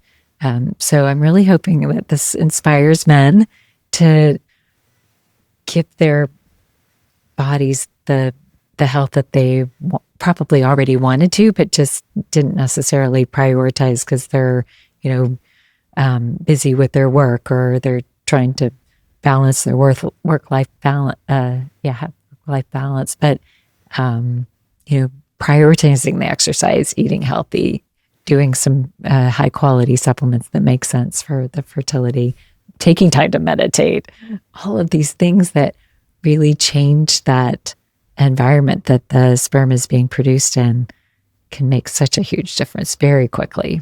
Have you found that there is an upward trend where men are becoming more aware of their role? It's so fun. Because like I said, I never thought about it until I had to, right? But still, I'm like, it's kind of on her, and I was like kind of micromanaging. Oh, you need this supplement and don't do this and don't do that. Meanwhile, I'm like, I didn't know that the male had so much influence, that the sperm mattered. It's like, you either have it or you don't, kind of thing. Have you found that to be true? And is there a trend of improvement in terms of absolutely public awareness around this? The more I'm talking about this, the more the men are like, it's all starting to kind of come together. And even with patients coming in, it's not always the woman bringing the husband in. It's sometimes the husband bringing the wife in to so that they can do this together. It's really fun. I'm glad to hear that. And I'm hoping that you dudes listening, listen up. I bet there's going to be a lot of women listening that are trying to conceive, and they're going to play this for their man, and be like, dude, this is a collaboration here. This is a group effort. It's not just all on me. I think a lot of people don't realize that, So there's a new sperm test out in the last couple of years that's really, really fun to do, like before and then after, 2 months, 4 months, 6 months, and seeing the changes in the epigenetics for the sperm quality. So it's not just the traditional sperm testing where we're looking at number and count and how well they swim. We can look at epigenetics really? of the sperm. I know, it's so fun. So, I feel like this couple that I'm working with, she, was able to really prioritize getting her part done. So she's like ready to go in January. And he has had a lot of life things happening, really some career things. So he was kind of thinking he was going to be fine, but finally got the test done. And we just went over his sperm QT test. And there's some alarming epigenetics. So I'm like, wait, you need to, like, they were thinking January, they were going to get the green light go. I'm like, wait. Pump the brakes a bit. Pump the brakes. Use condoms again until we get these numbers good, because it's going to increase your risk for all the heartache that we're trying to avoid. And then we also, at the same meeting, got his heavy metals back. And that was where we found the tungsten high and the mercury and lead and tin. So there's correlation with Yeah. some of the things going on in his body that we need to address first, because we're shooting for super healthy babies. Yeah, of course. Well, I'm glad to hear that you're educating the male side of the equation there. It's super important. Well, and I think men really you want to be engaged. You want to be a part of the process. You want to feel 100%. empowered. You want to know what you can do to make a difference and gift your future child the best health that you can, right? It's super inspiring to know that things that you're doing make a difference. Yeah, It's so fun. it is. It's funny when you were mentioning the alcohol, I thought, man, imagine how many babies have been conceived by drunk people, and people with maybe even a drinking problem. It might explain why we have so many seemingly mentally impaired people running around in the world. Such an alcohol-driven culture we have. It's kind of part and parcel to our social cohesion. Not for me, I don't drink, but I used to drink a lot. God forbid I would have had a baby back then. Oh my God, probably would have had 3 heads. Yeah. And sometimes nature's amazing and it can bypass it all and come out with miracles. But it's back to the conversation on the things that we know that we can do. Let's do those things. Because there's probably a bunch of things like the chemtrails that we can't do much about. I'm careful who I mentioned that in front of, and I was like, I think she's cool.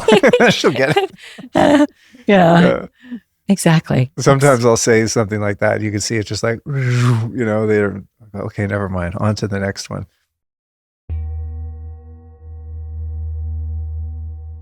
Our nervous systems are under constant pressure from invisible fields generated by Wi-Fi, Bluetooth, cell towers, and non-stop screen exposure. What we're dealing with is a modern electromagnetic stew to which the human body has not adapted. But for me, staying resilient doesn't mean to go live in a cave, even if that sometimes sounds tempting. It's about staying connected to a cleaner signal as you move through life. And that's exactly what Lila Quantum figured out. They created devices that let you tap into a coherent quantum energy field wherever you go. At home, their blocks anchor your space and clean up the energetic environment. And when you leave the house, their clothing supports your body through airports and crowds and high EMF areas. And for everything in between, they even offer a pocket-sized wearable capsule. And thankfully for me and some of you, you don't have to understand quantum physics or believe anything either. Solid research shows Lila Quantum Tech helps biology behave more like itself again. Blood cells stay separated and more mobile after EMF exposure, and ATP, the energy current of your cells, goes up. The translation here is the noise doesn't disappear, but your body stops overreacting to it. To experience this for yourself, go to lukestory.com/LilaQ, and if you use the code Luke10, you're going to get 10% off your first order.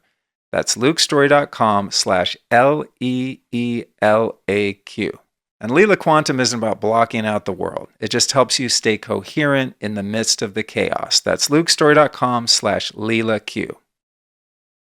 So I know you're a fan of supplementation, as I am. I have more supplements in our kitchen by far than any kind of food, which is probably not completely balanced, but I've just had such great results. I mean, speaking to when I had this terrible, levels of sperm, I did a little research, boom, got on like mega dosing spermidine. And I think that had a lot to do with the quick recovery there. So, and it's amazing to recover that fast. That's awesome. Right? Good job. Yeah. No, you did great. Yeah. I mean, you are a fabulous biohacker. I was very determined, but you have a school of thought of people that are, I would say, kind of anti-allopathic medicine outside of emergency medicine. But there's an emerging sort of, I don't know, subculture, subgenre of biohacker people that are like not a fan of functional medicine because they see it as the same model as let's look at symptoms, but rather than prescribing drugs or surgery, we're just going to prescribe synthetic supplements, right? And so you have kind of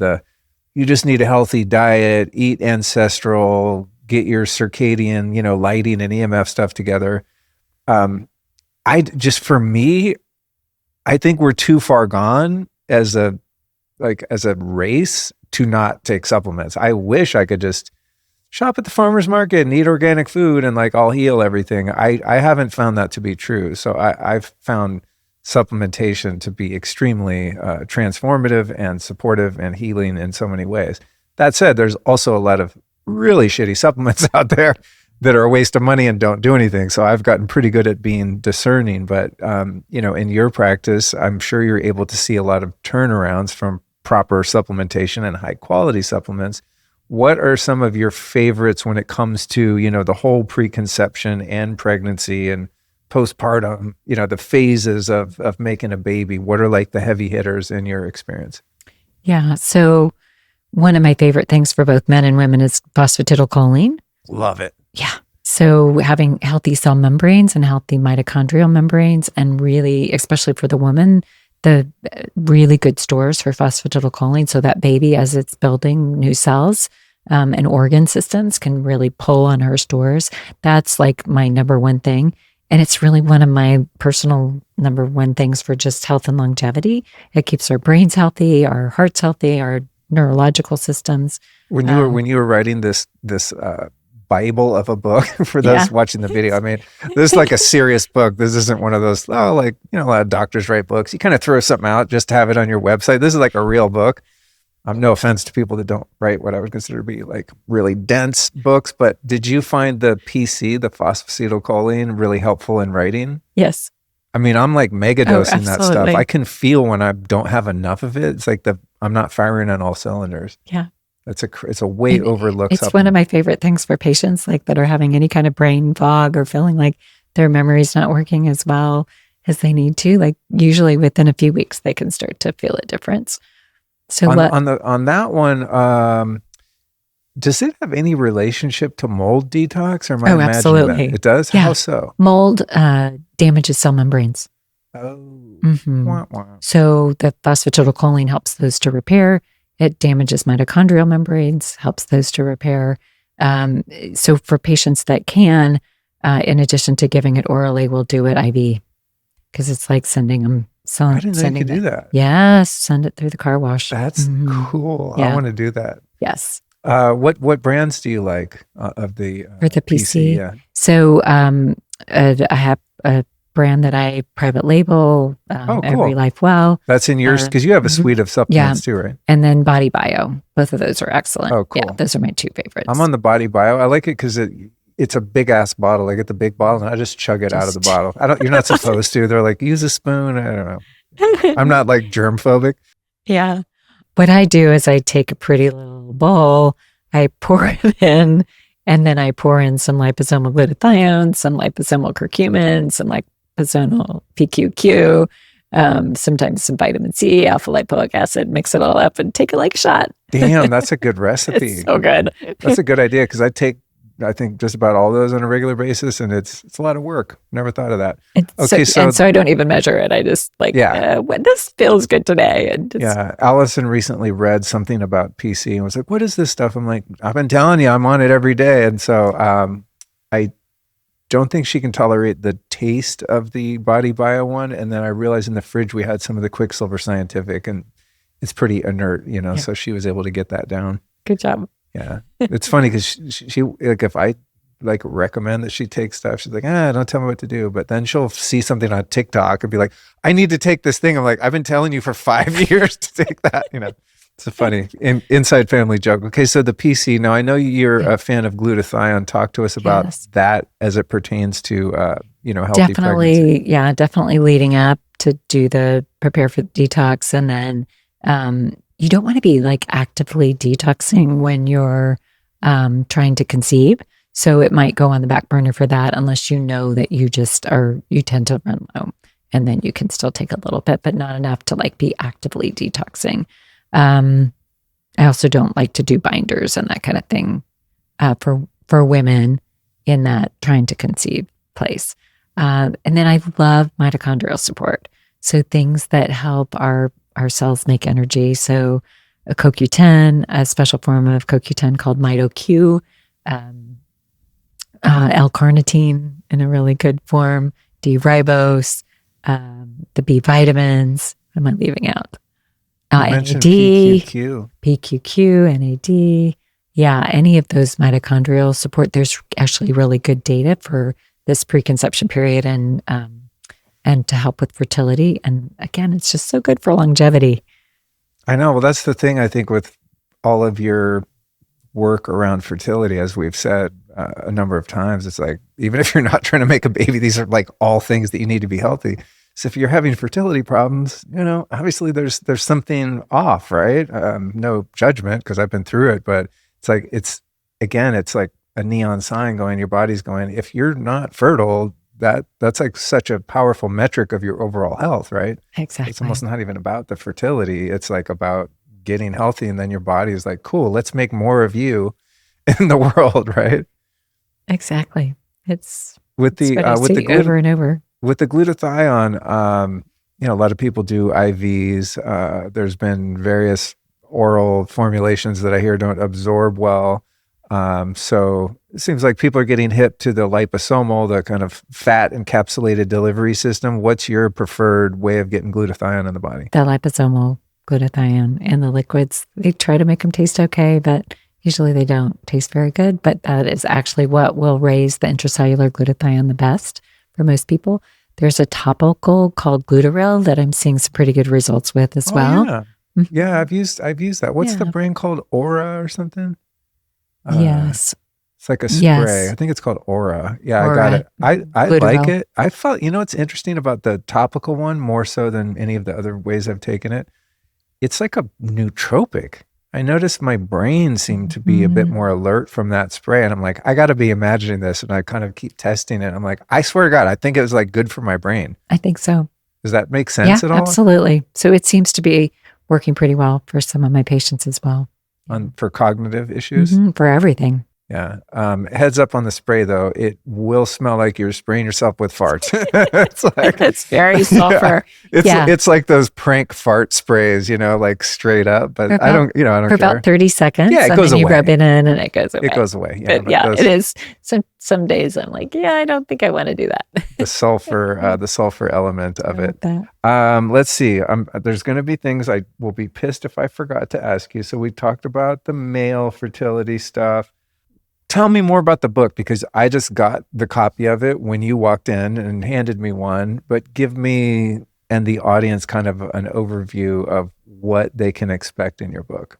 Yeah, so it's really everything that I think might be helpful to everyone. So it's over 500 pages. Yeah, and then I'm such a data nerd that there's over 500 references listed in it as well.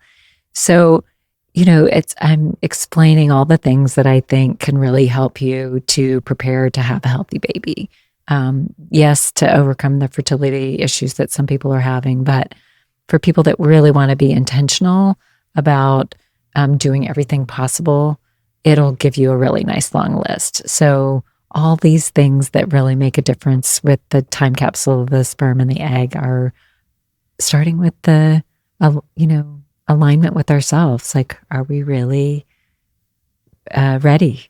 Do we, what are our intentions behind starting or growing our family? And then having the conversation with our partner about our hopes and our fears and our dreams, and making sure that we're aligned. I think sometimes this is the most powerful fertility agent that there is when both partners feel safe and that they're, in this together to start or grow their family. Something happens with the nervous system, and I think also spiritually, it's a true invitation to bring this precious soul in, to be super aligned. So that's really how the book starts, is to help people just even have a checklist and a thought process for going through that. And then, more on the physical body. So that's kind of the mental, emotional, spiritual side of things. And then on the physical, there's a whole checklist to go through on, thinking about your physical body, like your weight and blood sugar and your lifestyle routines that makes such a difference for fertility, your sleep and exercise and some type of stress optimization, because we all have it, right? And then how do you really get the mitochondria built up, all the nutrients built up, get the toxins out. So it's a really, step by step, all the different things that you might want to think about, and that even for couples that I've worked with that feel like they've done a pretty good job of of tuning up their bodies, they find things that that really help them to be even more prepared to bring these precious souls in. What role does emotional stress and unresolved trauma play in fertility? Do you find sometimes someone will be pretty decent on the physical level, biomarker wise, but there's some sort of other, if your body's just in constant fight or flight, to me intuitively, I mean, I would say more so for the mom in the equation, it's like, if there's a lot of stress, it seems like your body's not going to be like, hey, great time to bring more people in, right? It's just, it makes perfect sense, right? From a survival standpoint, your body's not going to be as likely to conceive when it doesn't feel safe, because our bodies are so wise most of the time to not conceive if we were like moving the tribe, or there's not enough food, or those kinds of things. So I think there are these built-in mechanisms, and sometimes it's just as simple as somebody's over-exercising. They're training for marathons or doing too much exercise, that's information for the body to and can disrupt hormones, that there's not going to be enough resources in this particular body. One of the things I find super, super fascinating is some of the epigenetic research on trauma in men. So it's a little easier. No, it's a little easier to do some of these studies on men, but I'm sure it's true for women too. It's just harder to go in there and get an egg and look at the epigenetics, of the egg. With the sperm, it's so easy. So they've done studies that they can show that like smells that are related to trauma can be upregulated response in children and grandchildren. Really? Yes. And there's studies that show that men who have had PTSD and other types of trauma have epigenetic markers that also show up in the sperm and the future child. So it's really a fascinating opportunity. I mean, I'm surprised by it, but then when you look at, generational trauma and patterns, I mean, it's not all mental. There must be something that's going through the family line. Things like addiction. I mean, like alcoholism is rampant in both sides of my family, going back as far as history goes, right? It's like, what is that? There's something to that that's related more to the emotional body, more so than biochemistry, Absolutely. So I think the exciting thing is that we can actually have conversations about this now, whereas probably even 20 years ago, you wouldn't have the conversations about how to heal from trauma and PTSD. And so I think it's kind of like this, opening the door for men and women to give themselves permission to really prioritize themselves. Like, I think a lot of times, we just dust ourselves off and move on and think, it's all going to be okay. And to know that, oh, wait, this might actually impact my future child. I get to prioritize this part of myself that is still carrying some trauma, to heal, and to look for some of the modalities that help people to do that, whether it's, neurofeedback or vagus nerve stimulators or psychedelics or whatever really resonates with people and they feel different, right? They can actually feel like they're not as reactive in certain situations, or more peaceful, or have done the forgiveness work, or those kinds of things that just lead to better quality of life. And yeah. Also, the net benefit of making you probably a better parent too, right? So like the epigenetics of it, but then also just the way you behave and what you model for a kid. I know I've had to undo a lot of the modeling, from my dad, just comes to mind, of just being a raging maniac. It's like, if I hadn't put in any effort to get rid of some of those things that I learned, I would, have a much, much less fulfilling life, and would probably be a real drag to be around. It's like if he had been mentally and emotionally healthy, not just pregnancy wise and epigenetics, but Right. just the stuff we pick up from our parents, Your life might have been a little easier. 100%. Yeah. So both before conception, during pregnancy, and then in the environment that you grew up in, it's all reinforcing. Yeah. One thing I wanted to talk about, and I almost forgot, was histamines. When we moved to here to Texas, Allison never had allergies her whole life, lived in a number of different places. I've never had allergies either, thankfully, even not so much here. And so she started getting, it's almost like the flu, like just really sore joints, just a train wreck, physically.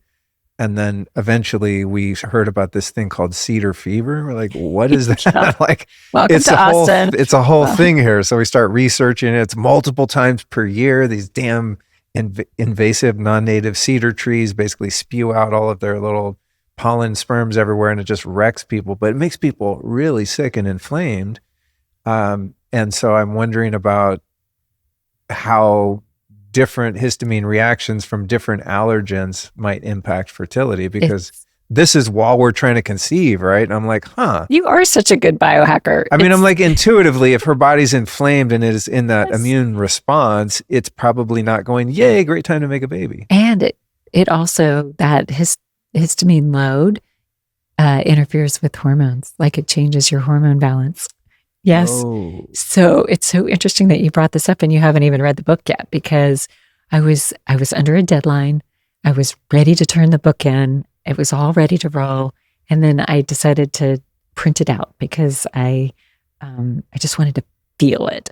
And I'm like, oh my gosh, there's a whole nother chapter I need to write. I have to let the publisher know I'm delaying the book. And it was a chapter on inflammation, including histamines. Because I was like, oh my gosh, this is so important. And I somehow forgot it. So that last chapter that got added is to explain how the role that histamines have in just fertility, but also these inflammation markers that can get passed on in the time capsules, low-grade infections that are often not bad enough to prevent pregnancy, but still, again, driving the inflammation in the time capsule and a couple of other things. So you want to get to the root of like what's driving the histamine. So yes, unfortunately, Central Texas has a lot of cedar trees that are out this time of year, and then ragweed in other seasons. But what I find is that when people's bodies are in really good balance, those external allergens aren't so severe. So usually it's a sign that there's toxic overload, there's food allergies, there's microbiome imbalances that we need to work on, so that then that cedar and other external allergens aren't so bad. So I've had so many patients over the years where we, get them off of all gluten and dairy, support their systems in different ways, and allergies are Interesting. And histamines are down. Now, we did get thrown a curveball. All of humanity got thrown a curveball with COVID. So it turns out that getting spike protein throughout the entire surface of our entire bodies multiple times, almost everyone has a little bit uptick in their mast cells, which create the histamines.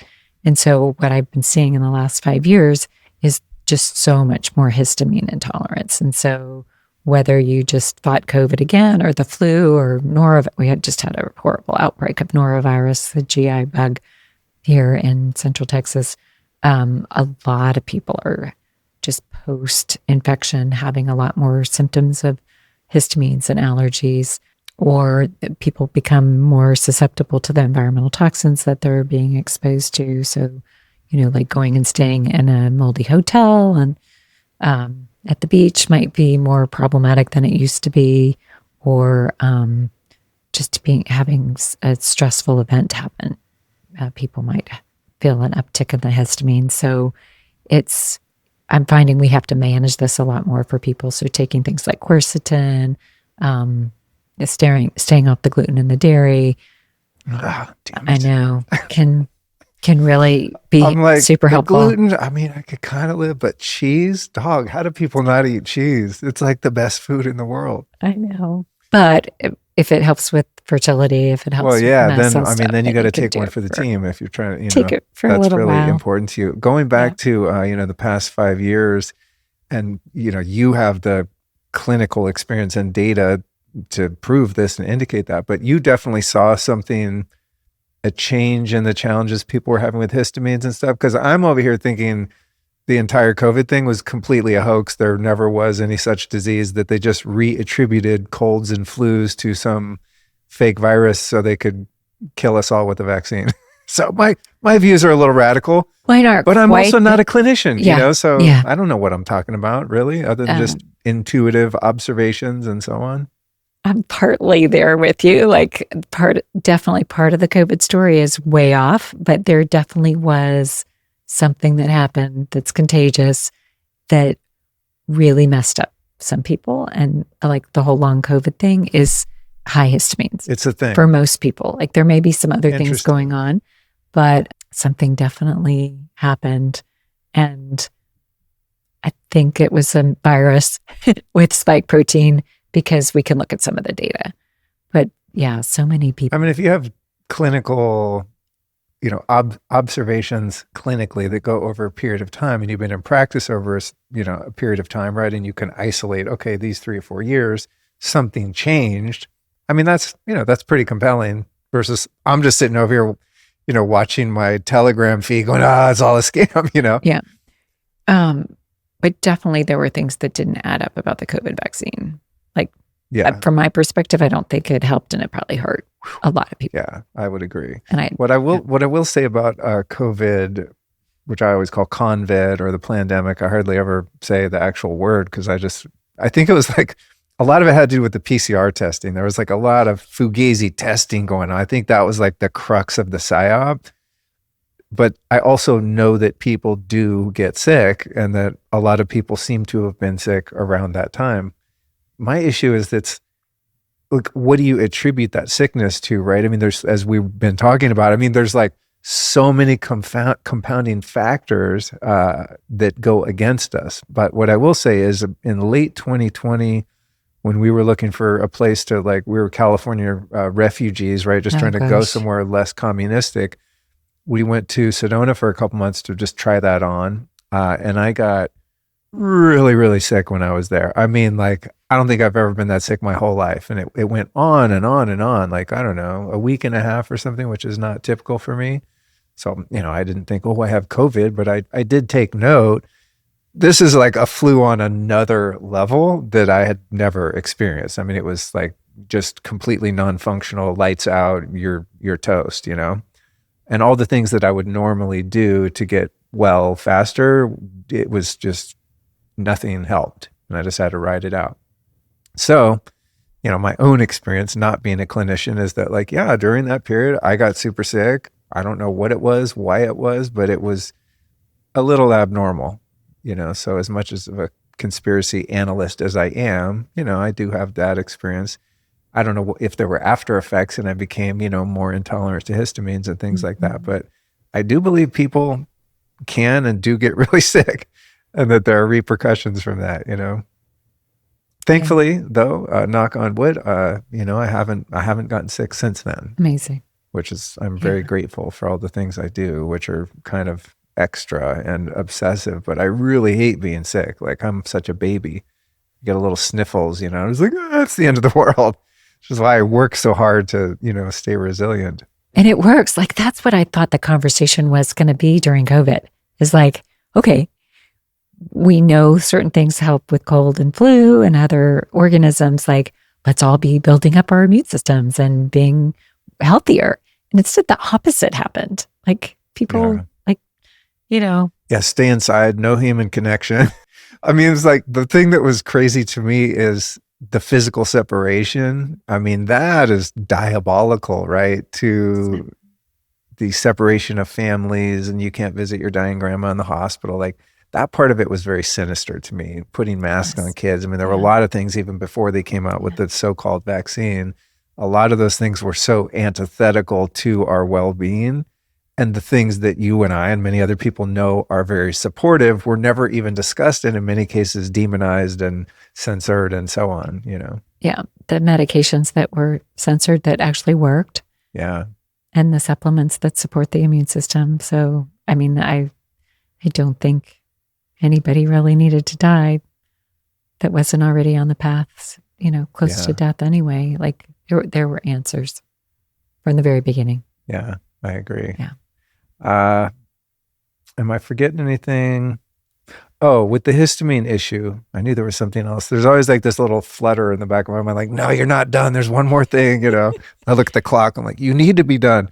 With the histamines, I mean, I think some of us are, you know, aware that there's environmental allergens, right? You feel it. You get a runny nose, you know, itchy eyes, that kind of thing.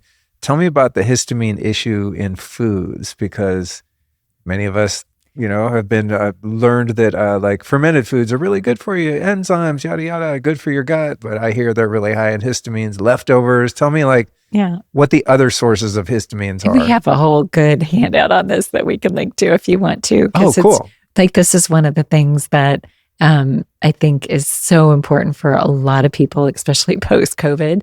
So the high histamine foods have gotten so much press, but a lot of people like me that have certain genetic predispositions to not be able to break down the histamines very well and to make a lot of histamine myself, I can rarely eat them without having huge repercussions. Really? So bone broth, sauerkraut, I love kombucha, but I rarely drink it unless I know that I'm in a pretty good histamine state. Strawberries. What? Yes, I know, but all the other berries are fine. Why? What's up with strawberries? They have high histamine. Huh? Who could, just in the flesh of the fruit? It's not like oxalates where it's on the outside or something. And then citrus actually releases a lot of histamine. So, so there are some people that for their fertility and for other things, if they follow a low histamine diet, they're so much better. And then there's actually enzymes that you can take if you do want some strawberries or some prosciutto that can sometimes mitigate it. But I mean, the bone broth thing is interesting because you hear a lot in the natural birthing world, like they're telling women just to be chugging bone broth through their entire pregnancy. No, if you start to have any reflux or runny nose after you've eaten, skin rashes, itching, probably not actually helpful for you. For people that don't have a histamine issue, it can be very, very helpful for the gut and very healing. But a lot of us, especially post-COVID, it's... How would one determine their genetic disposition toward histamine as you discovered for yourself? Yeah, so you can do some of the methylation genetics because it takes certain methylation pathways to clear histamines. And then there's DAO enzymes. And then there are a few other like immune system enzymes that you can do through a lab called Intellx, INTELLXX. Have you had Sharon on? I thought. No. Oh, she'd be great for you'd love her. She's cool. MD, PhD, all on the genetic path. Yeah, you guys would nerd out. She's I've not awesome. covered much of that. I think I have a show with this guy Cash. I forget his last name at the moment, but he has an outfit called the DNA Company, and he does a lot of that kind of work. But I think I haven't been able to comprehend it, so it's not something I've leaned into because I'm just like, it sounds confusing. So, and I actually cover genetics in the book because there are certain genetics that can increase the risk for miscarriage and that kind of thing, that if you can get ahead of it and test, then there are things that you can do to help prevent the miscarriages. But the genetic testing that I like to do are when we can do little workarounds to help the body to do better. So all the methylation pathways are so fun to look at because by taking the right supplements, the right nutrients, you can bypass some of those glitches and totally methylate normally so that you can do repair, do the epigenetics, clear the histamines better, and other genes but like even the ApoE4 gene, right, that has the increased risk for dementia. So definitely having ApoE4 gene increases your risk for having dementia, but not everybody who has the ApoE4 is going to get dementia. So it's environment meets genes. So to know what your genes are, you can take action and help to do prevention. And so I love doing the genetic testing to know which things to prioritize. When I did my Intellex test, it was like having a library and to like, okay, well, why did you get autoimmunity? Why did you get celiac? Why did you have mold toxicity? And then know exactly what I can be doing on a day-to-day, week-to-week basis to have It sounds the like super that health and level of longevity. testing is kind of like a source code for the owner's manual of your body, right? Exactly. Yeah, that's really interesting. Yeah, I think you'd really enjoy it. That's cool. Yeah, I haven't done anything in the testing realm for quite a long time. I think I just got so confused by it, and I just end up with like more supplements. I'm just like, okay, get back to basics. What about the histamines in leftovers? What do you know about that? I think for most people, 24 hours is a good period of time for leftovers. For people that are really having issues with histamines, just free stuff and in glass, and then take it out when you want to eat it, and try to avoid the leftovers if you're really going through a challenge. Got it. Yeah, that's bad news for those of us that both don't enjoy and have no skill at cooking.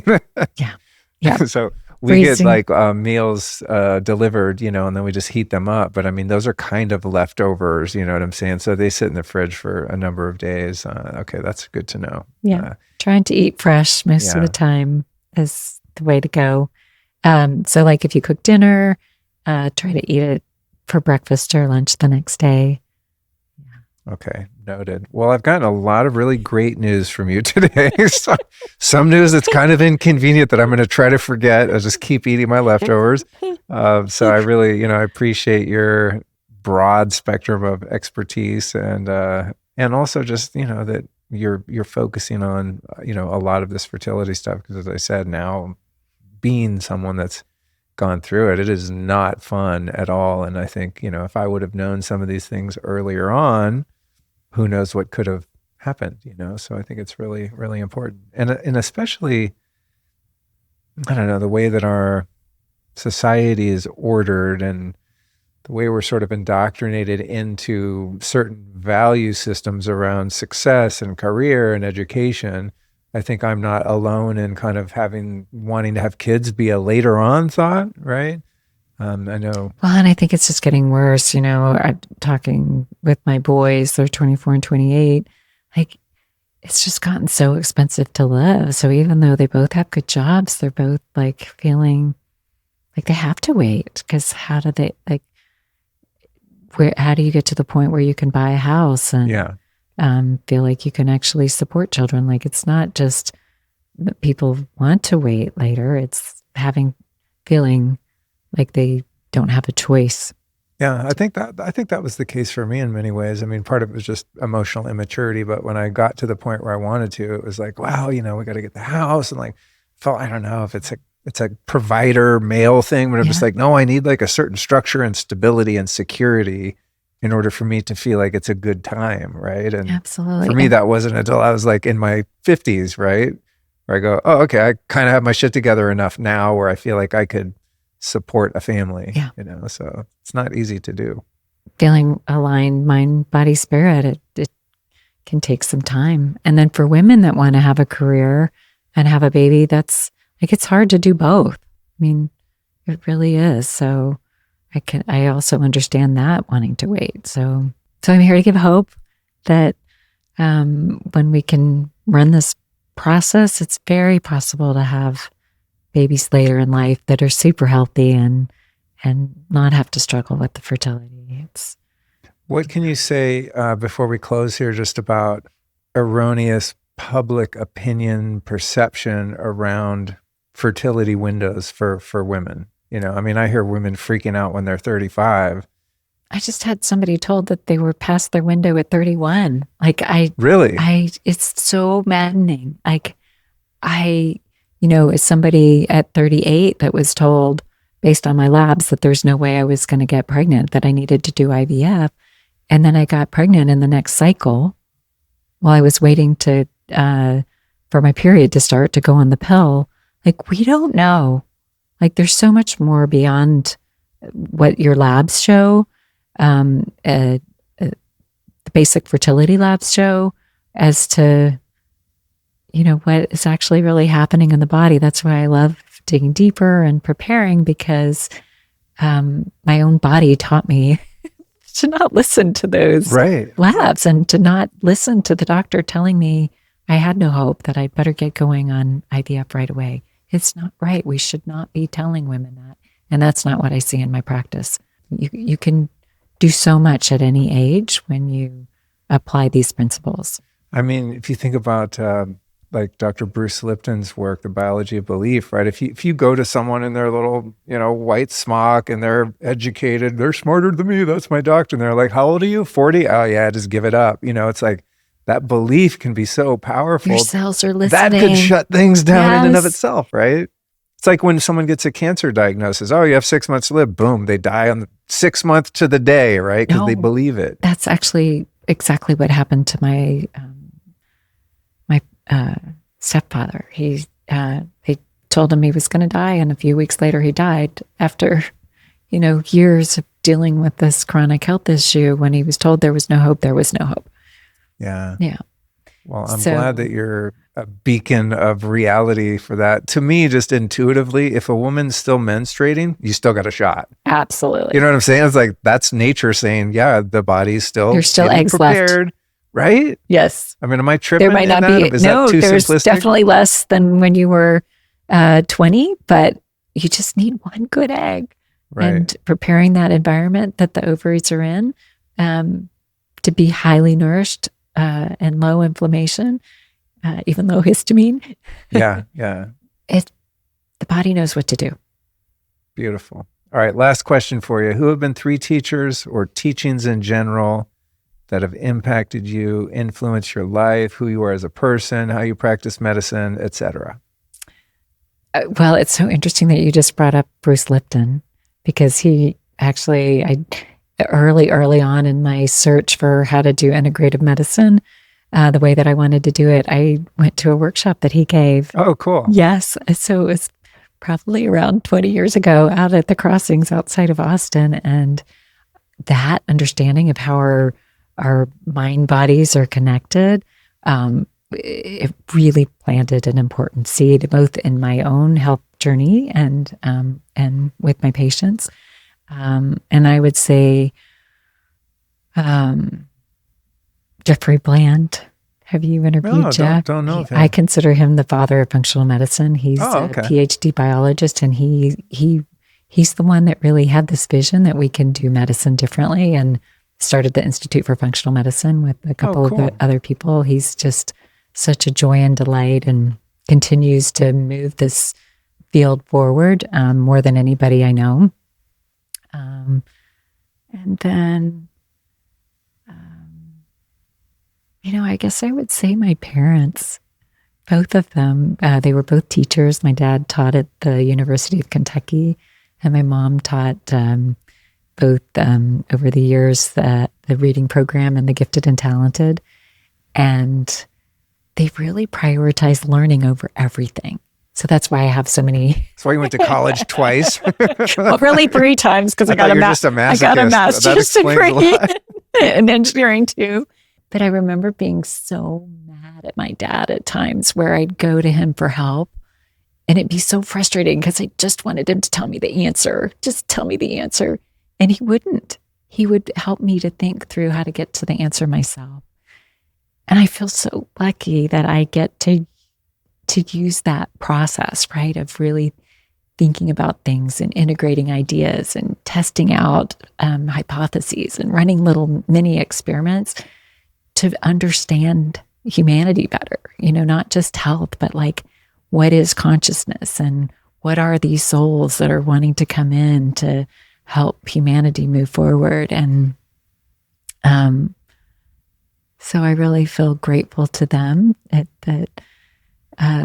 they were so encouraging. Although my mom, I think, when she had two brothers who had gone to medical school. So when it was like, hey, I think I'm going to go to medical school and I'm 32 and I haven't had kids yet. And she was like, oh, like, I don't think this is a good idea. But other than that, they've been so incredibly supportive about pursuing my dreams of really making a difference. When I gave my mom a copy of the book, my dad's passed away, but when I gave him, like, I could just feel the joy that that she had, and the sense of how many people this was going to help, and that it has been such a passion for me to get this information out there so we can start to see a change in this fertility rate and the children's health crisis. I really think that these principles will really help people to have healthier babies, so that we can not be so afraid of what's going to happen to future generations.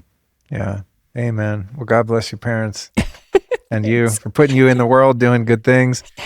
We're going to put your book, and we've talked about a lot of different labs and supplements. So for those listening and watching, again, lukestore.com/Dr. Shippy is where you'll find all the goods there. Clickable. Jared's always over here hard at work, taking notes as we go, making sure we don't miss anything. So we put a lot of time and effort into making sure people are left with some resources. Lastly, if someone, I know your practice is based here in Austin, if someone was interested in working with you, what does that look like? Is it only in person? Do you do anything remotely? How's your practice kind of run? Yeah, so I have people fly in for the first visit, and then we can do remote after that. Oh, cool. And then I have a program that I'm going to be launching in January. Oh, you don't say. So yeah, so the low cost option is the book. So I'm hoping people share this with everybody that they know wants to start or grow their family. But then we'll do a group program where we can do, have Q&As and do more training and have access to labs. And then I'll do group explanations of what the labs mean and how you can adjust that. So that'll be launching in January. I'll try to get it out soon. I'd love for people to be able to not miss that program. But if they do, hopefully it goes well and you'll do it again. Yes, absolutely. Sometimes we do these and they come out like 3 months later. Sometimes it's like, it's out next week. And I'm like, what? We just did that. So I never know. But I like to try to time things so that if somebody has, like a further level of engagement with the audience, that it's available. So we'll do the best we can there. Awesome. So it sounds amazing. Thank you. Well, I'm so glad that we finally got to meet after people trying to connect me with you for quite a while now. It's been really fun. I know the timing is a little bittersweet. I know, right? I'm like, 3 years too late. You never know. Well, I see things happening. Hey, listen. If there's anything in the book that, I think you've got my cell phone now. If there's anything in the book you've got questions about, or I appreciate any way I can help you guys. Thank you. I feel like you're part of my soul family. So, and I do see a couple of souls around you. I have this gift that's come through on the metaphysical as I've been working on this project. Yeah.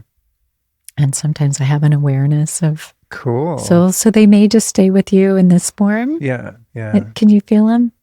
I mean, I've had different experiences over the course of this journey where I've felt, seen, heard presence, and it's, I think something that's come to me later is realizing that there was a grief element to the experience that I wasn't really aware of, because we, in terms of miscarriage, we moved through that with a lot of grace together. And it was very, even, we're already quite unified, but I mean, it was really like an incredibly bonding experience for us to share and just support each other and hold each other through that. Right. Mm-hmm. So it was disappointing, but it wasn't something, I think, because we got pregnant so fast. Like first time we tried, I think it was like, oh, cool, that was easy. Boom, keep it moving. And then, it didn't happen. So I think when that loss took place, I don't think I realized that we couldn't just do it again. Right. I was like, oh yeah, okay, let's give Allison some time to kind of integrate and regroup, and then boom, we just do it again. And then like doing all the things and it's not happening. So it's like, it's a sort of multifaceted acknowledgement and facing kind of the well, shadow work's a little heavy, but just, facing some uncomfortable feelings about the whole experience overall. But I also feel I'm surrendered to whatever God's will is too, so it's like I'm open to miracles, but also just going, hey, listen, I'm kind of putting my hands up on this one. It's like, I feel like we did everything we possibly could on every level, from the spiritual to the biology and everything in between. And it's just like, wow, I don't know what the thing that created me has in store for my life. And I just, I'm left with no other option but to just trust that, whatever that looks like, and not close my mind or my heart to the possibilities. And also, just be in a daily acceptance of what is and what my life and our life together will look like if that's not in the cards for us, But I think the grief part, for those listening or watching still at this point, 2 hours in, for anyone that's had that experience and you really wanted to have kids and you haven't, I think what I'm learning about it is that it doesn't serve me to bypass the disappointment and the sadness around it. It's kind of like, oh, whatever, like God's will. It's like, well, and it's pretty rough. It's a pretty meaningful disappointment. It's not as easy of a pivot as I thought it would be. So it's been a beautiful invitation to go deeper into acknowledging the meaning and the impact of it. It's quite a heavy practice to reconcile. It's just like, you think life's going one way, and it's like, well, of course, we've both done so much work on ourselves. We're so healthy. We have such a beautiful life. We have some stability. It's just like the table is set, right? It's like everything is seemingly in the perfect place for this to happen. And when it doesn't, it's kind of, it's an invitation to, well, also, if it doesn't, where can our love and service go if it's not going into that? And I think that's kind of a really interesting inquiry. That's beautiful. For me, it's just like, okay. The purpose for me of having a kid is just to have a deeper experience of love, to be able to love like I've never loved, to be able to receive a kind of love that you can probably only get in that way, being a parent, right? So it's like, okay, well, it's not like the love in the field went anywhere. I still have the capacity for it. It still exists in this realm. So like, where is it going to be channeled to and from if it's not through that? And maybe it still could be through that. Who knows, So it's a beautiful learning experience, but only because I'm continuing to face how heartbreaking it is at the same time. It's a lot. It's just a big experience to have in so many ways. So I'm hoping, that the people that have heard this and have had those challenges and are maybe past the point of no return can, reconcile that. But more than anything, of course, is people that want more kids or they want to have their first kids. It's like, man, do everything you can to get it right. Exactly. Because as you say in your book, and we've talked about today, the multi-generational thing is something I've not really thought about. It's huge. Yeah. So if you want like healthy, great grandkids, Just start this now. year or however long you can devote to really optimizing yourself is going to travel on through time after you're long gone. And such a gift to give in advance. Yeah. Yeah. Well, hot damn. I didn't know we were going to end on such a deep moment. Well, oh my gosh, you articulated that so beautifully. Like, that's such a gift to me. Thank you. Yeah, thank you. And thank you for your commitment to helping people make beautiful, healthy babies. The world needs more of them. I mean, think about it, like, if people were just having healthier babies, the level of like psycho-spiritual, emotional health on the planet could be improved so dramatically. As we were talking about earlier, just the cascade downstream of birth trauma and like, you're stuck in the medical system now. I mean, it's just, there's so many repercussions when it doesn't go well that I think we would live in a different world if people were really paying attention to their conception protocols and making healthier babies, man. We just have a different world. So I'm so supportive of your mission. Thanks for seeing the vision. Oh, totally, man. This I mean, means it's so like, much. well, we think about, I think sometimes as humans, we're very short-sighted also, right? We just think, oh, what I do doesn't really matter, just kind of me and my little family and friends. But I do see the interconnectedness of all things and all people, and how things that are seemingly unrelated are very much related and interdependent. Like one of the things I get fed on Twitter, because I probably watch too many of them, is like road rage videos of just people like pulling out guns, hitting each other with bats and stuff. And I'm just like, I never get any of those. yeah, well, it says something about my mental health and what I'm attracted to. But I look at those and I'm just like, oh man, like this is someone who hasn't healed their childhood trauma. Right. This is someone who's probably inflamed with histamines or whatever. Be in mold. Yeah, it's like dude's probably living in a moldy car, driving a moldy car with the air freshener or whatever, Yes. It's just like I see the breakdown of society, and I know there are so many solutions, and people like you that devote your life to helping people find those solutions. So it's like depressing and super inspiring at the same time. I hope that the message is of hope. Okay. I think it is. It is. We are in dire circumstances. Yeah. As a population globally, and the planet's in trouble. But I think we're going to rally. I think we're going to get this together. I think so too. I mean, I would say for someone that has as much knowledge as you in terms of like what we're up against, you're pretty optimistic. So just to give you a reflection on that, I don't find you to be a doom and gloom type person. Good. It's just like, yeah, there's some things we need to address, but we're also going to be okay. We'll figure it out. That's what humans do.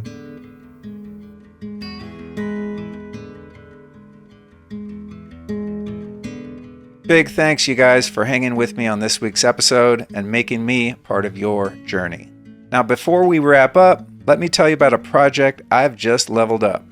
After years of neglect, my YouTube channel just got a makeover, and if you haven't checked it out lately, you are missing out. Every new podcast episode now comes with a trailer, so you can sample the vibe before diving into the full show. And with a library of 600 plus episodes to explore, you'll always find a conversation that hits home. And there's another cool part. YouTube is also a place where you get your questions answered from me directly. So drop a comment, and if your question's a good one, I'll do my best to answer it. So if you want to get in the mix, head over to youtube.com/LukeStory and make your voice heard. Whether you want a quick hit from the trailers, to binge through the years of archived wisdom, or to join the conversation yourself, youtube.com/LukeStory is where it all happens.